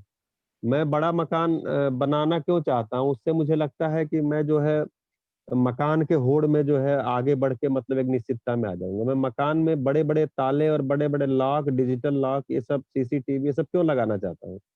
क्योंकि मुझे लगता है मैं निश्चितता में आ जाऊँगा। तो मेरा सारा का सारा जो प्रयास चलता है वो निश्चितता के लिए, क्योंकि हम अनिश्चितता नहीं चाहते। तो समृद्धि जो है वो एक निश्चितता की स्थिति है, एक भाव है।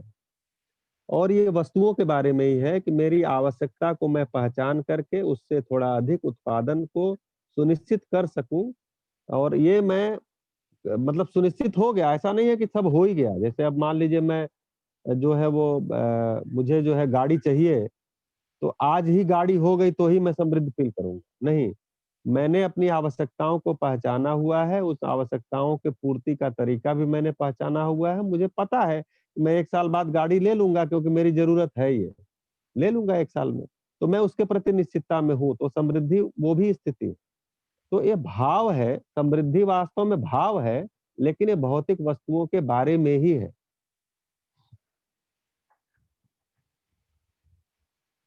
बढ़िया भैया।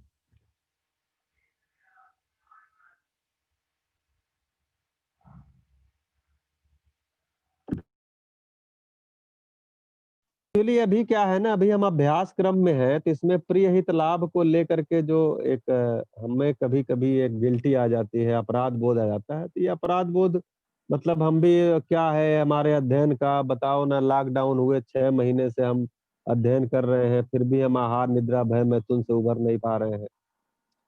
तो ये सब अपराध बोध आने से अपनी जो है जागृति का रास्ता रुकता है। हम वही ना, वही बोले कि हम टाइम को कम ज़्यादा कर सकते हैं, किसका टाइम कम हो गया, किसका ज़्यादा हो। जैसे लोग पूछते हैं अब आपको गुस्सा आता है कि नहीं आता है? तो मैं पूछता हूँ, एक समय ऐसा था कि गुस्सा आता था और मेरे में बना ही रहता था, मतलब जिससे गुस्सा आ गया उससे 3 दिन बात ही नहीं करना है, 4 दिन नहीं बात करना है, कुछ लोगों से तो तय कर लिया इनसे जिंदगी भर नहीं करना है। लेकिन धीरे-धीरे आप उसको देख, मतलब मैं अपने में देखता हूँ कि वो टाइम जो इंटरवल था वो बहुत कम हो गया। मतलब कभी 10 मिनट होगा, कभी 2 मिनट होगा, कभी आया पानी पे, जैसे आप विपश्यना शिविर अगर कोई किए होंगे तो उसमें 3 तरह के लकीर की बात करते हैं। एक बोलते हैं पत्थर पे लकीर, वो छीनी हथौड़े से होती है, वो कर देने से वो जल्दी मिटती नहीं है।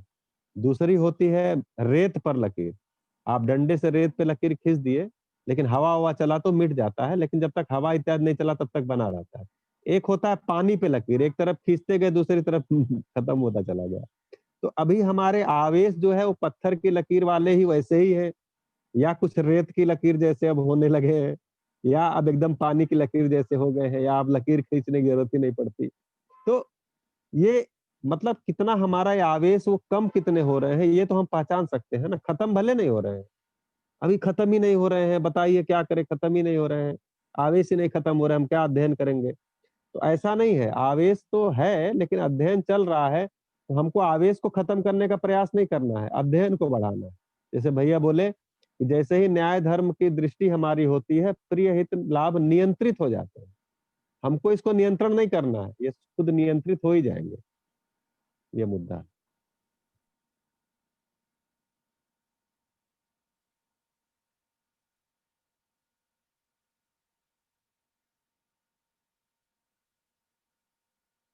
भैया अनम्यूट कर लीजिए, आप म्यूट है महेश जी। जी भैया, थैंक यू।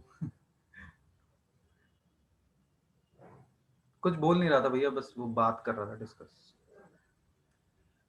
और भी बताएं, और भी किसी के कुछ प्रश्न हो, किसी का कुछ ध्यान जा रहा हो।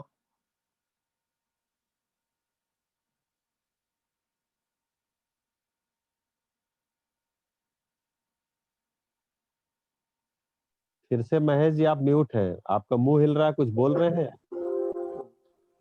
भैया मैं एक्चुअली वो साथ में बैठे हैं उनके से बात कर रहा था। एनीवेज भैया, मैं ये कह रहा था मानव मूल्य जो है वो शुरू के, अगर उस पर किसी का प्रश्न ना हो तो उस पर भी चर्चा हो जाए तो एक बारी में पूरा कंप्लीट एक क्लैरिटी बन जाएगी। रखो भैया, मानव मूल्य पे थोड़ा सा, ये एक्चुअल में प्रेजेंटेशन जो थी वो मानव मूल्य पे ही बनी हुई थी, जी भैया। तो इसको रन थ्रू भी कर सकते हैं। इसी को जो है मानवीय स्वभाव कह रहे हैं। तो ये जब हमने अभी जीवन विद्या एक परिचय पढ़ा है, तो इसमें ना मानव में चेतना के 2 स्तर जो हैं वो बताए गए हैं, जीव चेतना और मानव चेतना। ये आया था हमारा जीवन विद्या एक परिचय के पेज 47 पे, ना आप लोग भी इसको दोबारा से पढ़ लीजिए। तो जीव चेतना और मानव चेतना 2 शब्द आए थे, और फिर पेज 49 पे भी जीव चेतना में पशु मानव और राक्षस मानव ऐसा करके लिखा हुआ आया है। तो ये जीव चेतना, मानव चेतना, पशु मानव, राक्षस मानव और भी किस तरह के मानव है, ये जो है इसको हम थोड़ा-सा स्लाइड्स में कैप्चर कर सकते हैं, और ये सीधा इससे भी लिंक करेगा, जो ये मानव मूल्य हैं। तो जब हम मानवीयता के साथ में जीते हैं, तो ये 6 मूल्य जो है ना, धीरता, वीरता, उदारता, दया, कृपा, करुणा, इन मूल्यों के साथ में रहते हैं, या इनमें से किसी-किसी मूल्य के साथ में रहते हैं। तो इसको हम, अगर इन 6 की ही बात करनी है, तो इसको एक, अब इस 6 को हाइलाइट करेंगे। सिर्फ आप ये ध्यान रख लीजिए, धीरता, वीरता, उदारता, दया, कृपा, करुणा, इसके बारे में बात होने वाली है। तो इसको हमने फर्दर ना इस तरह से डिवाइड किया कि मानवीयता और अति मानवीयता, इसको आदरणीय नागराज जी ने डिवाइड किया है। तो मानवीयता में जो 3 मूल्य हैं वो धीरता, वीरता, उदारता है, और अति मानवीयता, अति मानवीयता मतलब एक्सट्रीम ह्यूमननेस, मतलब मानवीयता से भी और आगे की बात, मतलब तो मानवीयतापूर्ण आचरण की बात करते हैं कि भाई मानव बन जाए, गलतियां ना हो, लेकिन मानवीयता के भी आगे का जो कदम है उसको अति मानवीयता कह रहे हैं। तो वहां पर दया, कृपा, करुणा। और अगर मानवीयता और अति मानवीयता में नहीं है, अभी भ्रमित अवस्था में है, तो वो अमानवीयता की कैटेगरी में आएगा। फिर अमानवीयता की कैटेगरी में जो जो स्वभाव रहता है ह्यूमन बीइंग का, वो दीनता, हीनता, क्रूरता रहता है। तो ये वाले शब्द पूरे मध्यस्थ दर्शन में बार-बार आएंगे, इसलिए इनकी स्पष्टता बनाना थोड़ा-सा जरूरी है। अमानवीयता, मानवीयता और अतिमानवीयता। अमानवीयता के अंतर्गत दीनता, हीनता, क्रूरता। मानवीयता के अंतर्गत धीरता, वीरता, उदारता और अतिमानवीयता के अंतर्गत दया, कृपा, करुणा। तो स्वभाव जो है अभी थोड़ी देर पहले कह ही रहे थे कि मौलिकता ही स्वभाव है, गुणों की उपयोगिता ही स्वभाव है। अब ये दीनता, हीनता, क्रूरता को परिभाषित कैसे किया है? तो दीनता कह रहे हैं, ये दीनता, एक तो ये ध्यान रहे कि ये अति मानवीयता, अभी हम अमानवीयता की बात कर रहे हैं ना, ये अभी मानवीयता तक नहीं पहुंचे हैं, तो अमानवीयता को भी पहले समझ लें, फिर मानवीयता की बात करेंगे। तो दीनता है अपने दुख को दूसरों से दूर कराने की आश्रय प्रवृत्ति। इसका क्या मतलब हुआ कि मैं दुखी हूं, लेकिन मुझे अपने दुख दूर कैसे करने हैं ये मालूम नहीं है। ये किसी दूसरे की जिम्मेदारी है कि मुझे मेरे दुख दूर करे और मुझे सुखी करे। तो मेरे दुख दूर करना दूसरे की जिम्मेदारी है।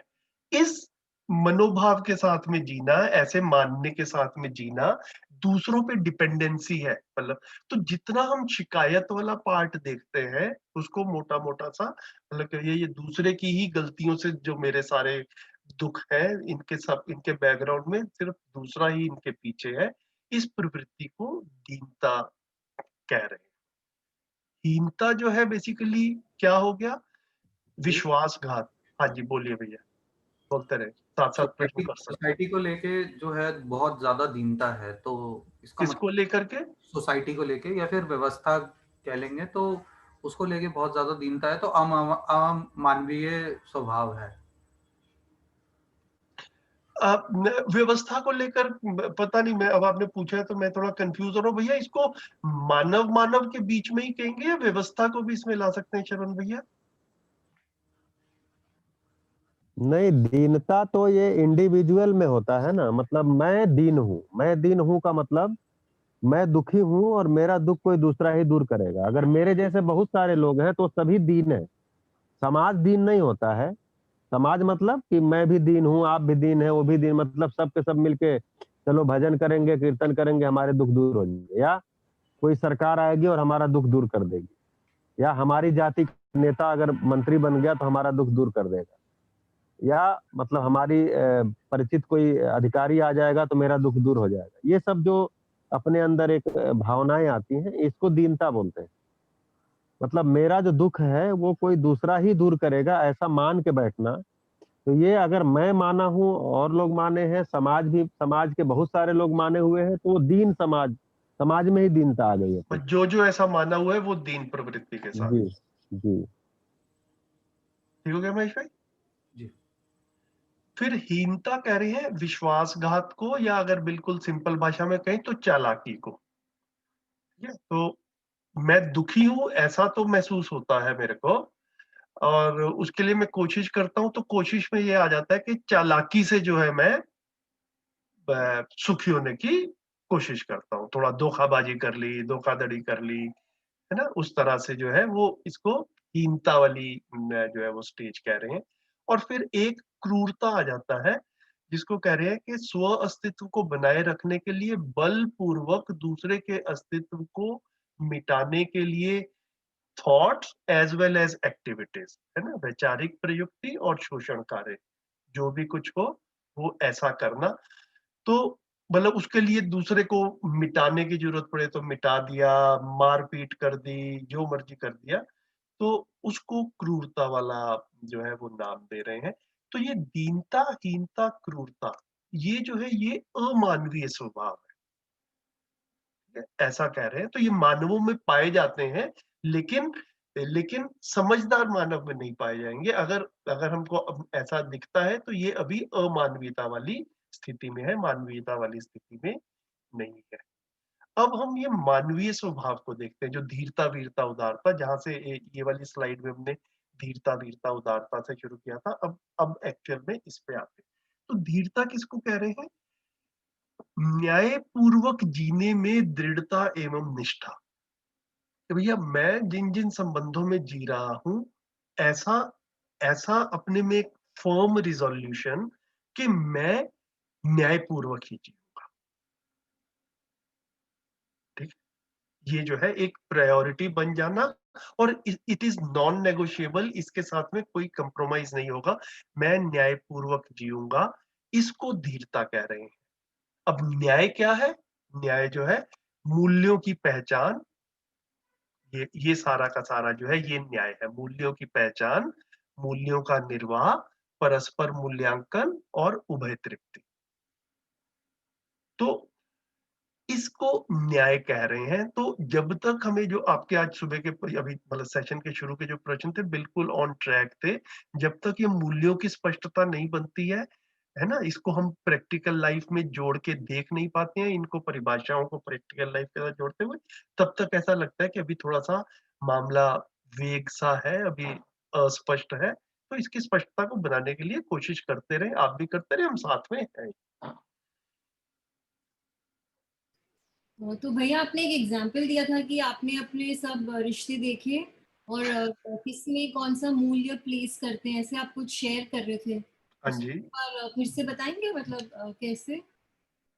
ओके, वो देखिए, वो ऐसा जरूरी नहीं है कि सभी लोग वैसा ही करें। तो जी भैया, हाँ, just हाँ, हाँ, जानने मैंने बेसिकली, मेरे को भी शुरू के दिनों में मध्यस्थ दर्शन समझने में ये एकदम से समझ में तो आ गया कि भैया ये थ्योरेटिकल सेशंस अपनी जगह के ऊपर है, लेकिन ये जब तक प्रैक्टिकल सेशन के साथ में नहीं जुड़ता, प्रैक्टिकल लाइफ के साथ में, तब तक जो है अभी कहीं ना कहीं पे गाड़ी आगे चल नहीं रही है। तो फिर मैंने थोड़ी देर के लिए थ्योरी को साइड में रखा और सब एक एक्सेल टेबल बनाई, और एक्सेल टेबल में मेरे को एग्जैक्टली याद नहीं है, कुछ 25-30 लोगों के नाम लिखे जो अपने जिनके साथ में मैं संबंधों में क्लोजली लंबे समय से जी रहा हूं।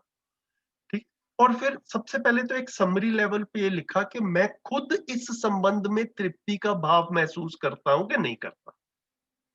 ऐसा लिख ही सकते हैं, जो चाहे आप में से वो भी ऐसा कर ही सकते हैं, है ना। 25-30 नाम लिख लिए, और फिर ईमान अपने लिए ये किसी के साथ में दिखाना तो है नहीं किसी को, सिर्फ अपने रेफरेंस के लिए ये देख लिया जाए कि भैया इन इनमें से किस किस के साथ में मैं तृप्ति पूर्वक जी रहा हूँ, इनके साथ में बैठ के अच्छे से, मतलब इनके साथ में बैठने का मन करता है कि नहीं करता है, संबंध में झेलना जिलाना ज्यादा हो रहा है, या या जो है संबंध में मतलब सुख की फीलिंग आ रही है।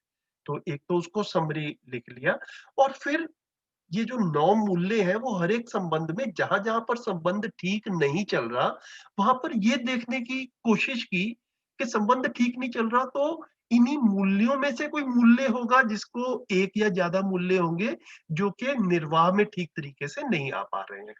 तो क्या विश्वास की कमी है? क्या सम्मान की कमी है? क्या स्नेह की कमी है? क्या ममता भाव की कमी है? क्या ग्रैटिट्यूड की कमी है? मतलब ऐसा करके मैंने अपने में एक कोशिश की। तो मुझे फिर उससे एक एक थोड़ा-सा लगा कि हाँ, चीज़ जो है ना कहीं-कहीं पर टिक रही है, पहचान पा रहे हैं, एक पैटर्न सा दिखता है कि जब संबंध ठीक नहीं चल रहा तो मोस्टली या तो सम्मान के भाव की कमी है या विश्वास के भाव की कमी है। क्योंकि हम लोगों ने, अगर आपको याद हो, कि ऐसा कहा भी था कि विश्वास आधार मूल्य है ना? विश्वास इज द फाउंडेशन वैल्यू। अगर विश्वास मूल्य का निर्वाह नहीं हो रहा होता तो संबंध की गाड़ी चलती ही नहीं है बिल्कुल भी। तो मैं कई संबंधों में ऐसा देख पाया कि हाँ, वही तो विश्वास ही जो है वो दोनों तरफ से एक दूसरे पे पूरा नहीं बन रहा है ना? तो एकदम से फिर ये समझ में आता है, अच्छा इस संबंध में विश्वास अभी नहीं चल रहा, तो फिर विश्वास कह किसको रहे हैं? फिर विश्वास की परिभाषा को दोबारा से देखा, तो परिभाषा भी दोबारा से देखी, फीलिंग वाला पार्ट जो रियल लाइफ में फील कर रहे हैं उसको भी दोबारा से देखा। तो उससे ना धीरे-धीरे करके जो कहा जा रहा है परिभाषा में वर्सेस जो हम फील कर रहे हैं, उसको मैं जोड़ पाया थोड़ा-थोड़ा करके। ओके, अभी तो एक्चुअली प्रॉब्लम यही है कि हम प्रिय हित लाभ में जीते हुए तो किसी भी संबंध में तृप्ति नहीं महसूस करते। मतलब बहुत मुश्किल से कुछ संबंध मतलब हाँ, हो जाते हैं कि तृप्तिदायक तो एक्चुअली कुछ है ही, चल ही नहीं रहा, तो वो बहुत एक कष्ट का मुद्दा बनता है हमारे लिए। बिल्कुल, बिल्कुल। भैया ऐसे ही शिल्पा दीदी बिल्कुल सही कह रहे हैं। हम भी यही सोचे थे। और मैं तो बड़ा इंटरेस्टिंग ऐसा देख पाया प्रैक्टिकली, एक्चुअली इसमें मेरे को सम्मान भी समझ में आया। किसी किसी संबंध में तो मुझे ऐसा लगा कि एक्चुअल में बड़ी आसानी से भाषा में ही मैं कह पाता था कि आपस में विश्वास नहीं है अभी, इसलिए संबंध नहीं चल रहा। कहीं कहीं पर ऐसा लगता था कि विश्वास तो है, मतलब ऐसा नहीं है कि दूसरा मेरे को दुखी करना चाहता है या मैं उसको दुखी करना चाहता हूँ, ऐसा बिल्कुल भी फीलिंग में नहीं आता।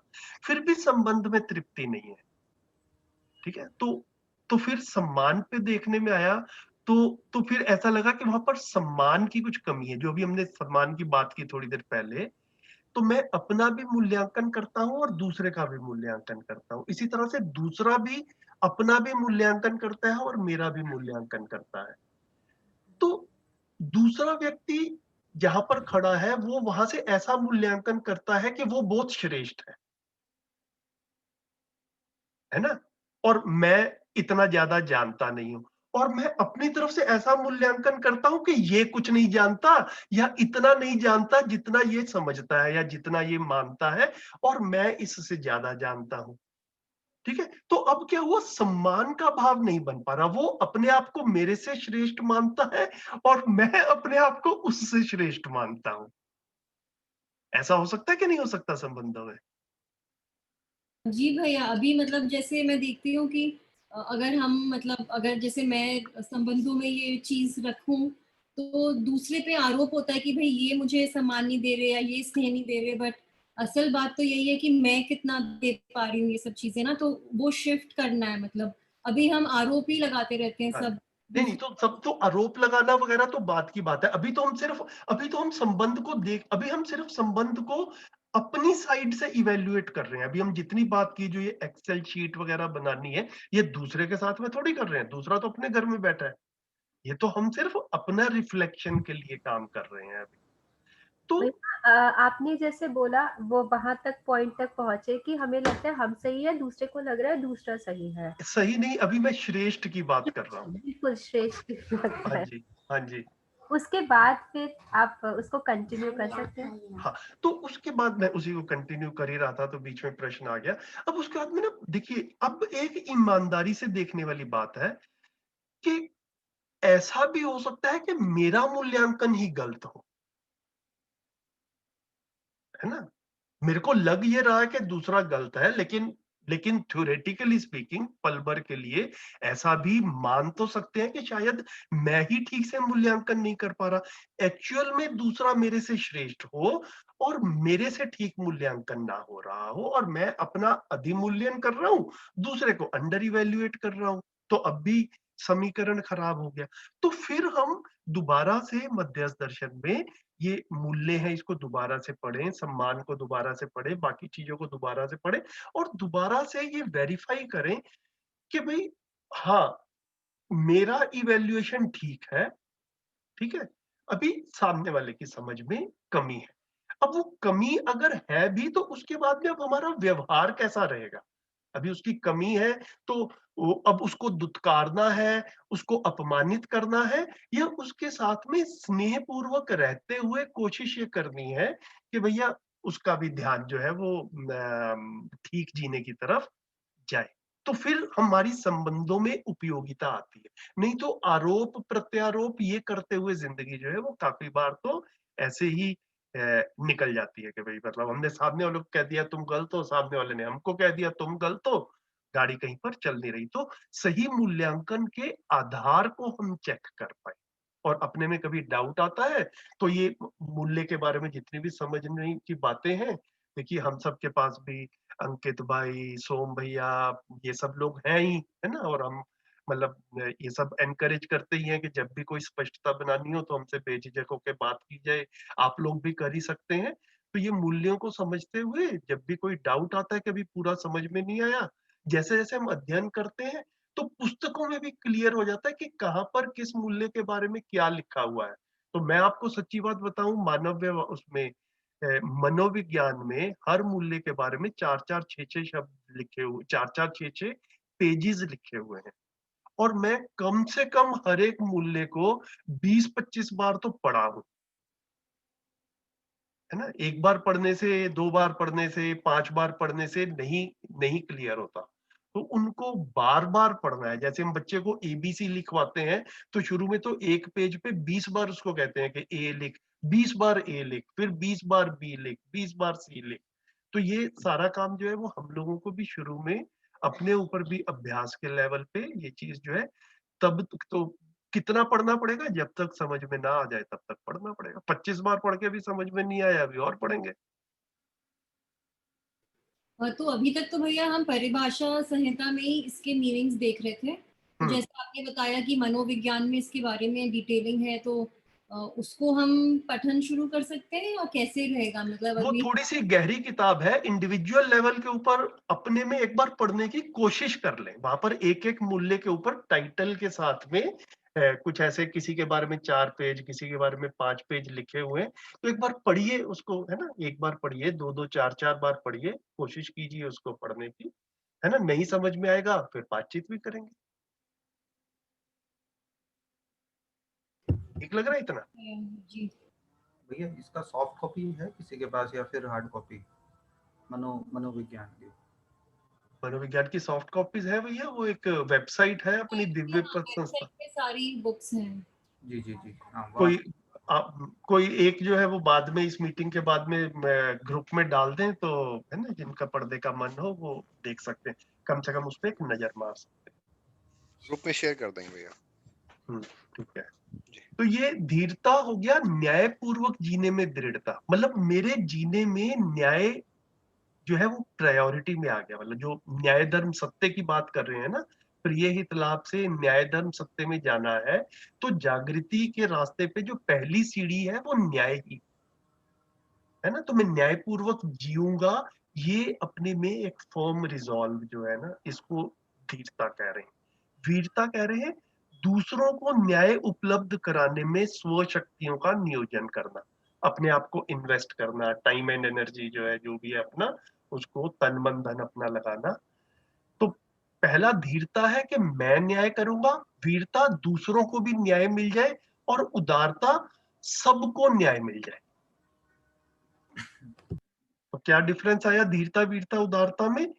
मैं न्याय करूंगा, दूसरों को भी न्याय मिल जाए और सबको न्याय मिल जाए। इसको जो है ना, देखिए 4 बजने वाले हैं, लेकिन इस चीज को एक 5 मिनट में पूरा कर लेते हैं, और फिर बाकी की चीजें जो है वो नेक्स्ट वीक जरूरत पड़ेगी तो कर लेंगे। ये कर ले, 5 मिनट लगा ले क्या? जी भैया बिल्कुल। ये पूरा कंप्लीट कर सकते हैं। नहीं, पूरे में तो ज्यादा देर लग जाएगी, लेकिन ये वाला एटलीस्ट, ये इन तीनों चीजों से क्या कह रहे हैं, इसको जो है ना, ये जैसे धीरता का उदाहरण जो है, ये आवर्तनशील अर्थशास्त्र में बाबा जी ने शब्दों में इस तरह से लिखा, और इसको मैंने फिर एक डायग्राम के रूप में बताने की कोशिश की है, ताकि इससे थोड़ा सा क्लियर हो जाए कि जैसे ये सेंटर में मैं हूँ। दिख रहा है आपको स्क्रीन पे सबको ठीक ठाक? जी भैया। तो जी तो सेंटर में मैं बना दिया मैं, और मैं जो है ना, ये 4 कॉर्नर्स में, अप साइड, लेफ्ट, राइट, इस पे लिख दिया R1 R2 R3 R4। This is symbolic, it means relation 1, relation 2, relation 3, relation 4, है ना, ऐसा करके इसको आप जितना मर्जी ले जाए। मतलब हम कुछ संबंधों में जी रहे हैं, तो इसको मैंने ऐसा 4 के उदाहरण पे लिख दिया। तो मैं सबके साथ न्यायपूर्वक जीऊंगा, ये कमिटमेंट हो और ऐसी एबिलिटी हो, इसको धीरता कह रहे हैं। मैं R1 R2 RN सब संबंधों में न्यायपूर्वक जीऊंगा। अब डिफरेंस क्या आ गया? यह आवश्यक नहीं है कि R1 R2 RN भी आपस में न्यायपूर्वक जी पा रहे हैं। जैसे मैं अपने बड़े भाई के साथ भी ठीक से जी पा रहा हूं, मैं अपने छोटे भाई के साथ भी ठीक से जी पा रहा हूं, न्यायपूर्वक जी पा रहा हूं, लेकिन बड़ा भाई और छोटा भाई आपस में न्यायपूर्वक नहीं जी पा रहे हैं। ऐसी भी स्थिति आ सकती है ना, है ना। तो तो मैं ठीक से जी पा रहा हूं, मैं न्यायपूर्वक जी पा रहा हूं, इसको कहा धीरता। अब इसका नेक्स्ट स्टेप क्या आएगा? अब हम धीरता पे, आदमी एक बार जब चल पड़े न्याय के रास्ते पे, तो इस पे रुकेगा नहीं, क्योंकि हम सब अपने में भी ऐसा देख ही पाते हैं कि मैं एक संबंधी के साथ में ठीक से जी पा रहा हूं, मैं दूसरे के साथ ठीक से जी पा रहा हूं, लेकिन ये दोनों आपस में जब ठीक से नहीं जी पा रहे होते, हमें तब भी तकलीफ होती है। ऐसा होता है कि नहीं होता? जी भैया। तो अब नेक्स्ट स्टेप जो है वीरता आ जाता है। तो वीरता क्या है? वीरता है दूसरों को न्याय सुलभ करा पाऊं ऐसी योग्यता। मतलब क्या हुआ? R1 R2 RN भी आपस में न्यायपूर्वक जी पाए ऐसा कर पाने की योग्यता, है ना? मेरे में इतनी योग्यता हो, मैं इतना जो है मतलब ठीक से जी पा रहा हूं कि मैं R1 R2 R3 R4 के साथ में न्याय कर पा रहा हूं और उनको भी ऐसा माहौल, ऐसा गाइडेंस, ऐसा वातावरण दे पा रहा हूं कि वो आपस में भी न्यायपूर्वक जीना शुरू कर दें।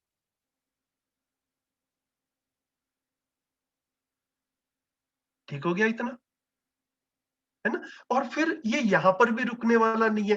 फिर ये R1 सिर्फ मेरे ही संबंधी हो, फिर ये और भी लोगों के साथ में जी रहा है जिनको मैं जानता भी नहीं हूं, तो इसको विस्तार होते हुए पूरे समाज तक या जितने दूर तक फैलता जाएगा उसको हम उदारता कह देंगे। तो धीरता, वीरता, उदारता जो है वो इस कॉन्टेक्स्ट में हम देख सकते हैं कि मैं संबंधों में ठीक से जी पा रहा हूँ, मतलब न्यायपूर्वक जी पा रहा हूँ, इसको धीरता कहा, है ना? मेरे संबंधी भी आपस में न्यायपूर्वक जी पाए, मैं ऐसा वातावरण, ऐसा गाइडेंस, ऐसा कर पाऊं, ऐसी मेरे में योग्यता हो, उसको वीरता कह रहे हैं। और सबको न्याय मिल जाए इसके लिए मैं अपने को इन्वेस्ट करता हूं, इसको उदारता कह रहे तो भैया इसका मतलब वीरता वो चीज है कि हम प्रमाण बन जाए आचरण में, और फिर दूसरे इतना ज्यादा हमसे प्रभावित हो कि उनमें भी वही चीज आ जाए, वो भी प्रमाण बन जाए, तभी फिर आपस में हैं। बिल्कुल बिल्कुल को बिल्कुल। ये जो धीरता है, धीरता में मल्टीप्लिकेशन नहीं हो रहा है, धीरता में ये तो मानवीयता का मिनिमम स्टेप है कि मैं ठीक से जी पाऊं, ठीक है? लेकिन ये ठीक से जीना बना रहे, ज्यादा से ज्यादा लोग ठीक से जी पाए ताकि व्यवस्था का निर्माण हो, वो तो वीरता से शुरू होता है ना। मल्टीप्लिकेशन जो है वो प्रमाण रूप में वो वहां से शुरू हो रहा है, जो प्रेरणा वाला पार्ट है। पहले भैया लेकिन सेल्फ पे, फिर रिलेशन पे, और उसके बाद में सोसाइटी पे।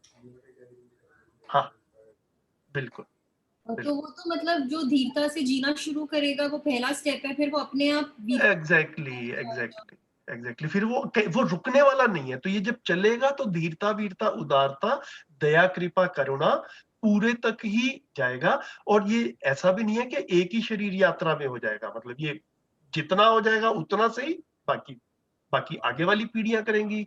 या अगर हम ऐसा, मतलब ऐसा लगता है कि भाई हम आकर दोबारा से शरीर चलाएंगे तो हम ही अगली शरीर यात्रा में फिर से करेंगे। तो जितना इस बार कर लेंगे बाकी अगली बार करेंगे, ऐसा मानते हुए इसको देख सकते जी भैया बहुत अच्छे से ये चीज आपने एक्सप्लेन की है। हैं ना। तो ये इतना आ गया धीरता, वीरता, उदारता का। अभी इसको जो है बिल्कुल एक छोटे से डायग्राम में देखें तो ऐसा देख सकते हैं कि ये सीक्वेंस ऐसी है इसकी, एक्स और वाई एक्सिस के ऊपर जैसे हम ग्राफिकल रिप्रेजेंटेशन में कोशिश कर रहे हैं। धीरता, वीरता, उदारता, इसको कह रहे हैं मानवीयता, है ना। इसको मैंने थोड़ा सा वो भी किया था। हाँ, धीरता, वीरता, उदारता, इसको कह रहे हैं, धीरता, वीरता, उदारता को मानवीयता कह रहे हैं। और दया, कृपा, करुणा को अति मानवीयता कह रहे हैं, है ना। तो न्याय वाला पार्ट जो है वो मानवीयता की सीमा में है, व्यवस्था वाला पार्ट अति मानवीयता की सीमा में,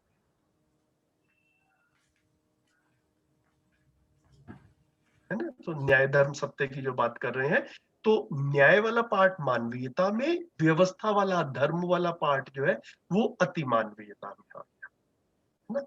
तो अभी हम, मतलब मेरे को ऐसा लगता है कि हम पहले मानवीयता को तो समझ लें, तो हम दया, कृपा, करुणा को पेंडिंग में भी रख सकते हैं भैया, वो काफी तो महापुरुष वाली बात हो गई। हम पहले मानवीयता को अच्छे से समझ लें, फिर दया, कृपा, करुणा को फर्दर बात कर लेंगे। तो इसको अति मानवीयता को देव मानव और दिव्य मानव के रूप में यहाँ पर रखा गया है मध्यस्थ दर्शन में जो शब्द यूज किए हैं। और फिर इधर लेफ्ट साइड में नेगेटिव स्केल पे दीनता, हीनता, क्रूरता रखा गया, इसको अमानवीयता बोला, है ना। और इसमें भ्रमित मानव आता है। इसके लिए जो शब्द यूज किए पशु मानव और राक्षस मानव, ये वाले शब्द जो है वो मध्यस्थ दर्शन में यूज किए। तो मध्यस्थ दर्शन में मानव को 5 कैटेगरीज में, 5 श्रेणी में रखा गया। उसकी भी एक स्लाइड है। हाँ, पशु मानव, राक्षस मानव, मानव, देव मानव और दिव्य मानव, ये 5 कैटेगरीज में मानव को रखा गया। तो जो क्रूरता वाला पार्ट था, दीनता हीनता क्रूरता में से, वो राक्षस मानव का हो गया, और दीनता हीनता पशु मानव का है। बाकी आगे मानवीयता पूर्ण मानव और फिर देव मानव, दिव्य मानव, ऐसा करते हुए इसको मोटा मोटा सा हम मानवीय स्वभाव को देख सकते हैं। चलो भैया, आप कुछ ऐड करना चाहेंगे तो कीजिए। नहीं भैया, ठीक है, बहुत अच्छा रहा। मैं इसमें केवल इतना ही कहना था कि मूल्य का मतलब ही उपयोगिता होता है। तो जब हम संबंध में देखते हैं तो संबंध की उपयोगिता बिना ये 9 मूल्य के निर्वाह के होती नहीं है। मानव जो है वो मानव उपयोगी कैसे है समस्त पूरे व्यवस्था के लिए, संबंध के लिए, तो ये धीरता वीरता उदारता पूर्वक ही है, दया कृपा करुणा पूर्वक ही है। और जो जीवन है वो उपयोगी कब है, जब वो सुख शांति संतोष आनंद पूर्वक है। तो ये वाली दृष्टि रहती है रहेगी तो हमको मूल्य का जो है वो पकड़ में आएगा वास्तव में है क्या। बाकी ये 6 का भैया ने काफी अच्छा इसमें से ये चीज को रखा। मैं भी पहली बार ये जो प्रोजेक्शन वाला स्लाइड है वो पहली बार मैं देखा हूँ। कोशिश किया बढ़िया थोड़ा सा बनाने की। ठीक बढ़िया। है, तो देखिए, बताइए, कुछ प्रश्न भी है, कोई 2-4 मिनट बात करनी है तो करें, नहीं तो वाइंड अप करते हैं, फिर नेक्स्ट सैटरडे को मिलेंगे। बताइए। अब भैया हमारा आगे कैसे रहेगा, मतलब अब जैसे हमने एक बुक पढ़ ली है तो यही हम क्लियर करेंगे, अब कैसे आगे का रहेगा हमारा? एक बार अंकित भाई से भी बात कर लेंगे बीच में ड्यूरिंग द वीक, है, तो फिर जैसे सलाह देंगे। हालांकि ऐसा पहले सोचा था कि इसके बाद में जो एक पुस्तक आती है अध्ययन बिंदु, उसको भी शुरू कर सकते हैं। तो या तो उसको शुरू करेंगे, एक बार अंकित भाई से दोबारा भी बात कर देख लेंगे। आपका कुछ सुझाव हो तो आप बताइए।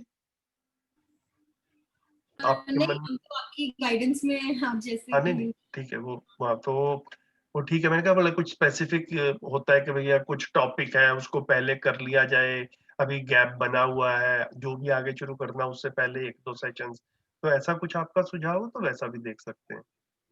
एक्चुअली जैसे मैं जुड़ी जब आपके स्लाइड्स आई थिंक एंड में थे, तो मुझे तो इंटरेस्ट है ये सारे स्लाइड्स एक बार फिर से देखने में, बट वो मैं पर्सनली भी कर सकती हूँ, तो जैसे भी सबका मन हो। नहीं तो ये जो आपने स्लाइड्स का पूरा एक बनाया हुआ है प्रेजेंटेशन, उसको भी हम रिवाइज कर सकते हैं।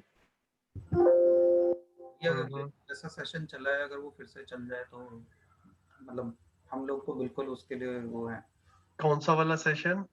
वही जो जैसा वो बोल रहे हैं स्लाइड्स प्लस, क्योंकि उसी में एक रिवीजन के साथ साथ, क्योंकि ये ऐसी चीज तो है नहीं कि एक बारी में जो है वो उतर जाती है, और आई थिंक जो हाँ, ठीक है। की बारी के बाद में शुरू होगी। बिल्कुल ठीक है, बिल्कुल ठीक है। तो ठीक है, एक बार हम आपस में भी बात कर लेते हैं, श्रवण भैया, अंकित भाई, मैं, आप लोगों का भी फीडबैक आ गया, तो देखते हैं कुछ अगर रिवाइज करते हुए चलना हो तो वैसे भी देख लेंगे। राजेश भैया जुड़े हैं आज। हाँ, नमस्ते राजेश भैया। नमस्ते भैया। राजेश भैया सुन रहे हैं? नमस्ते भैया, स्वागत है। आवाज कम आ रही है आपकी।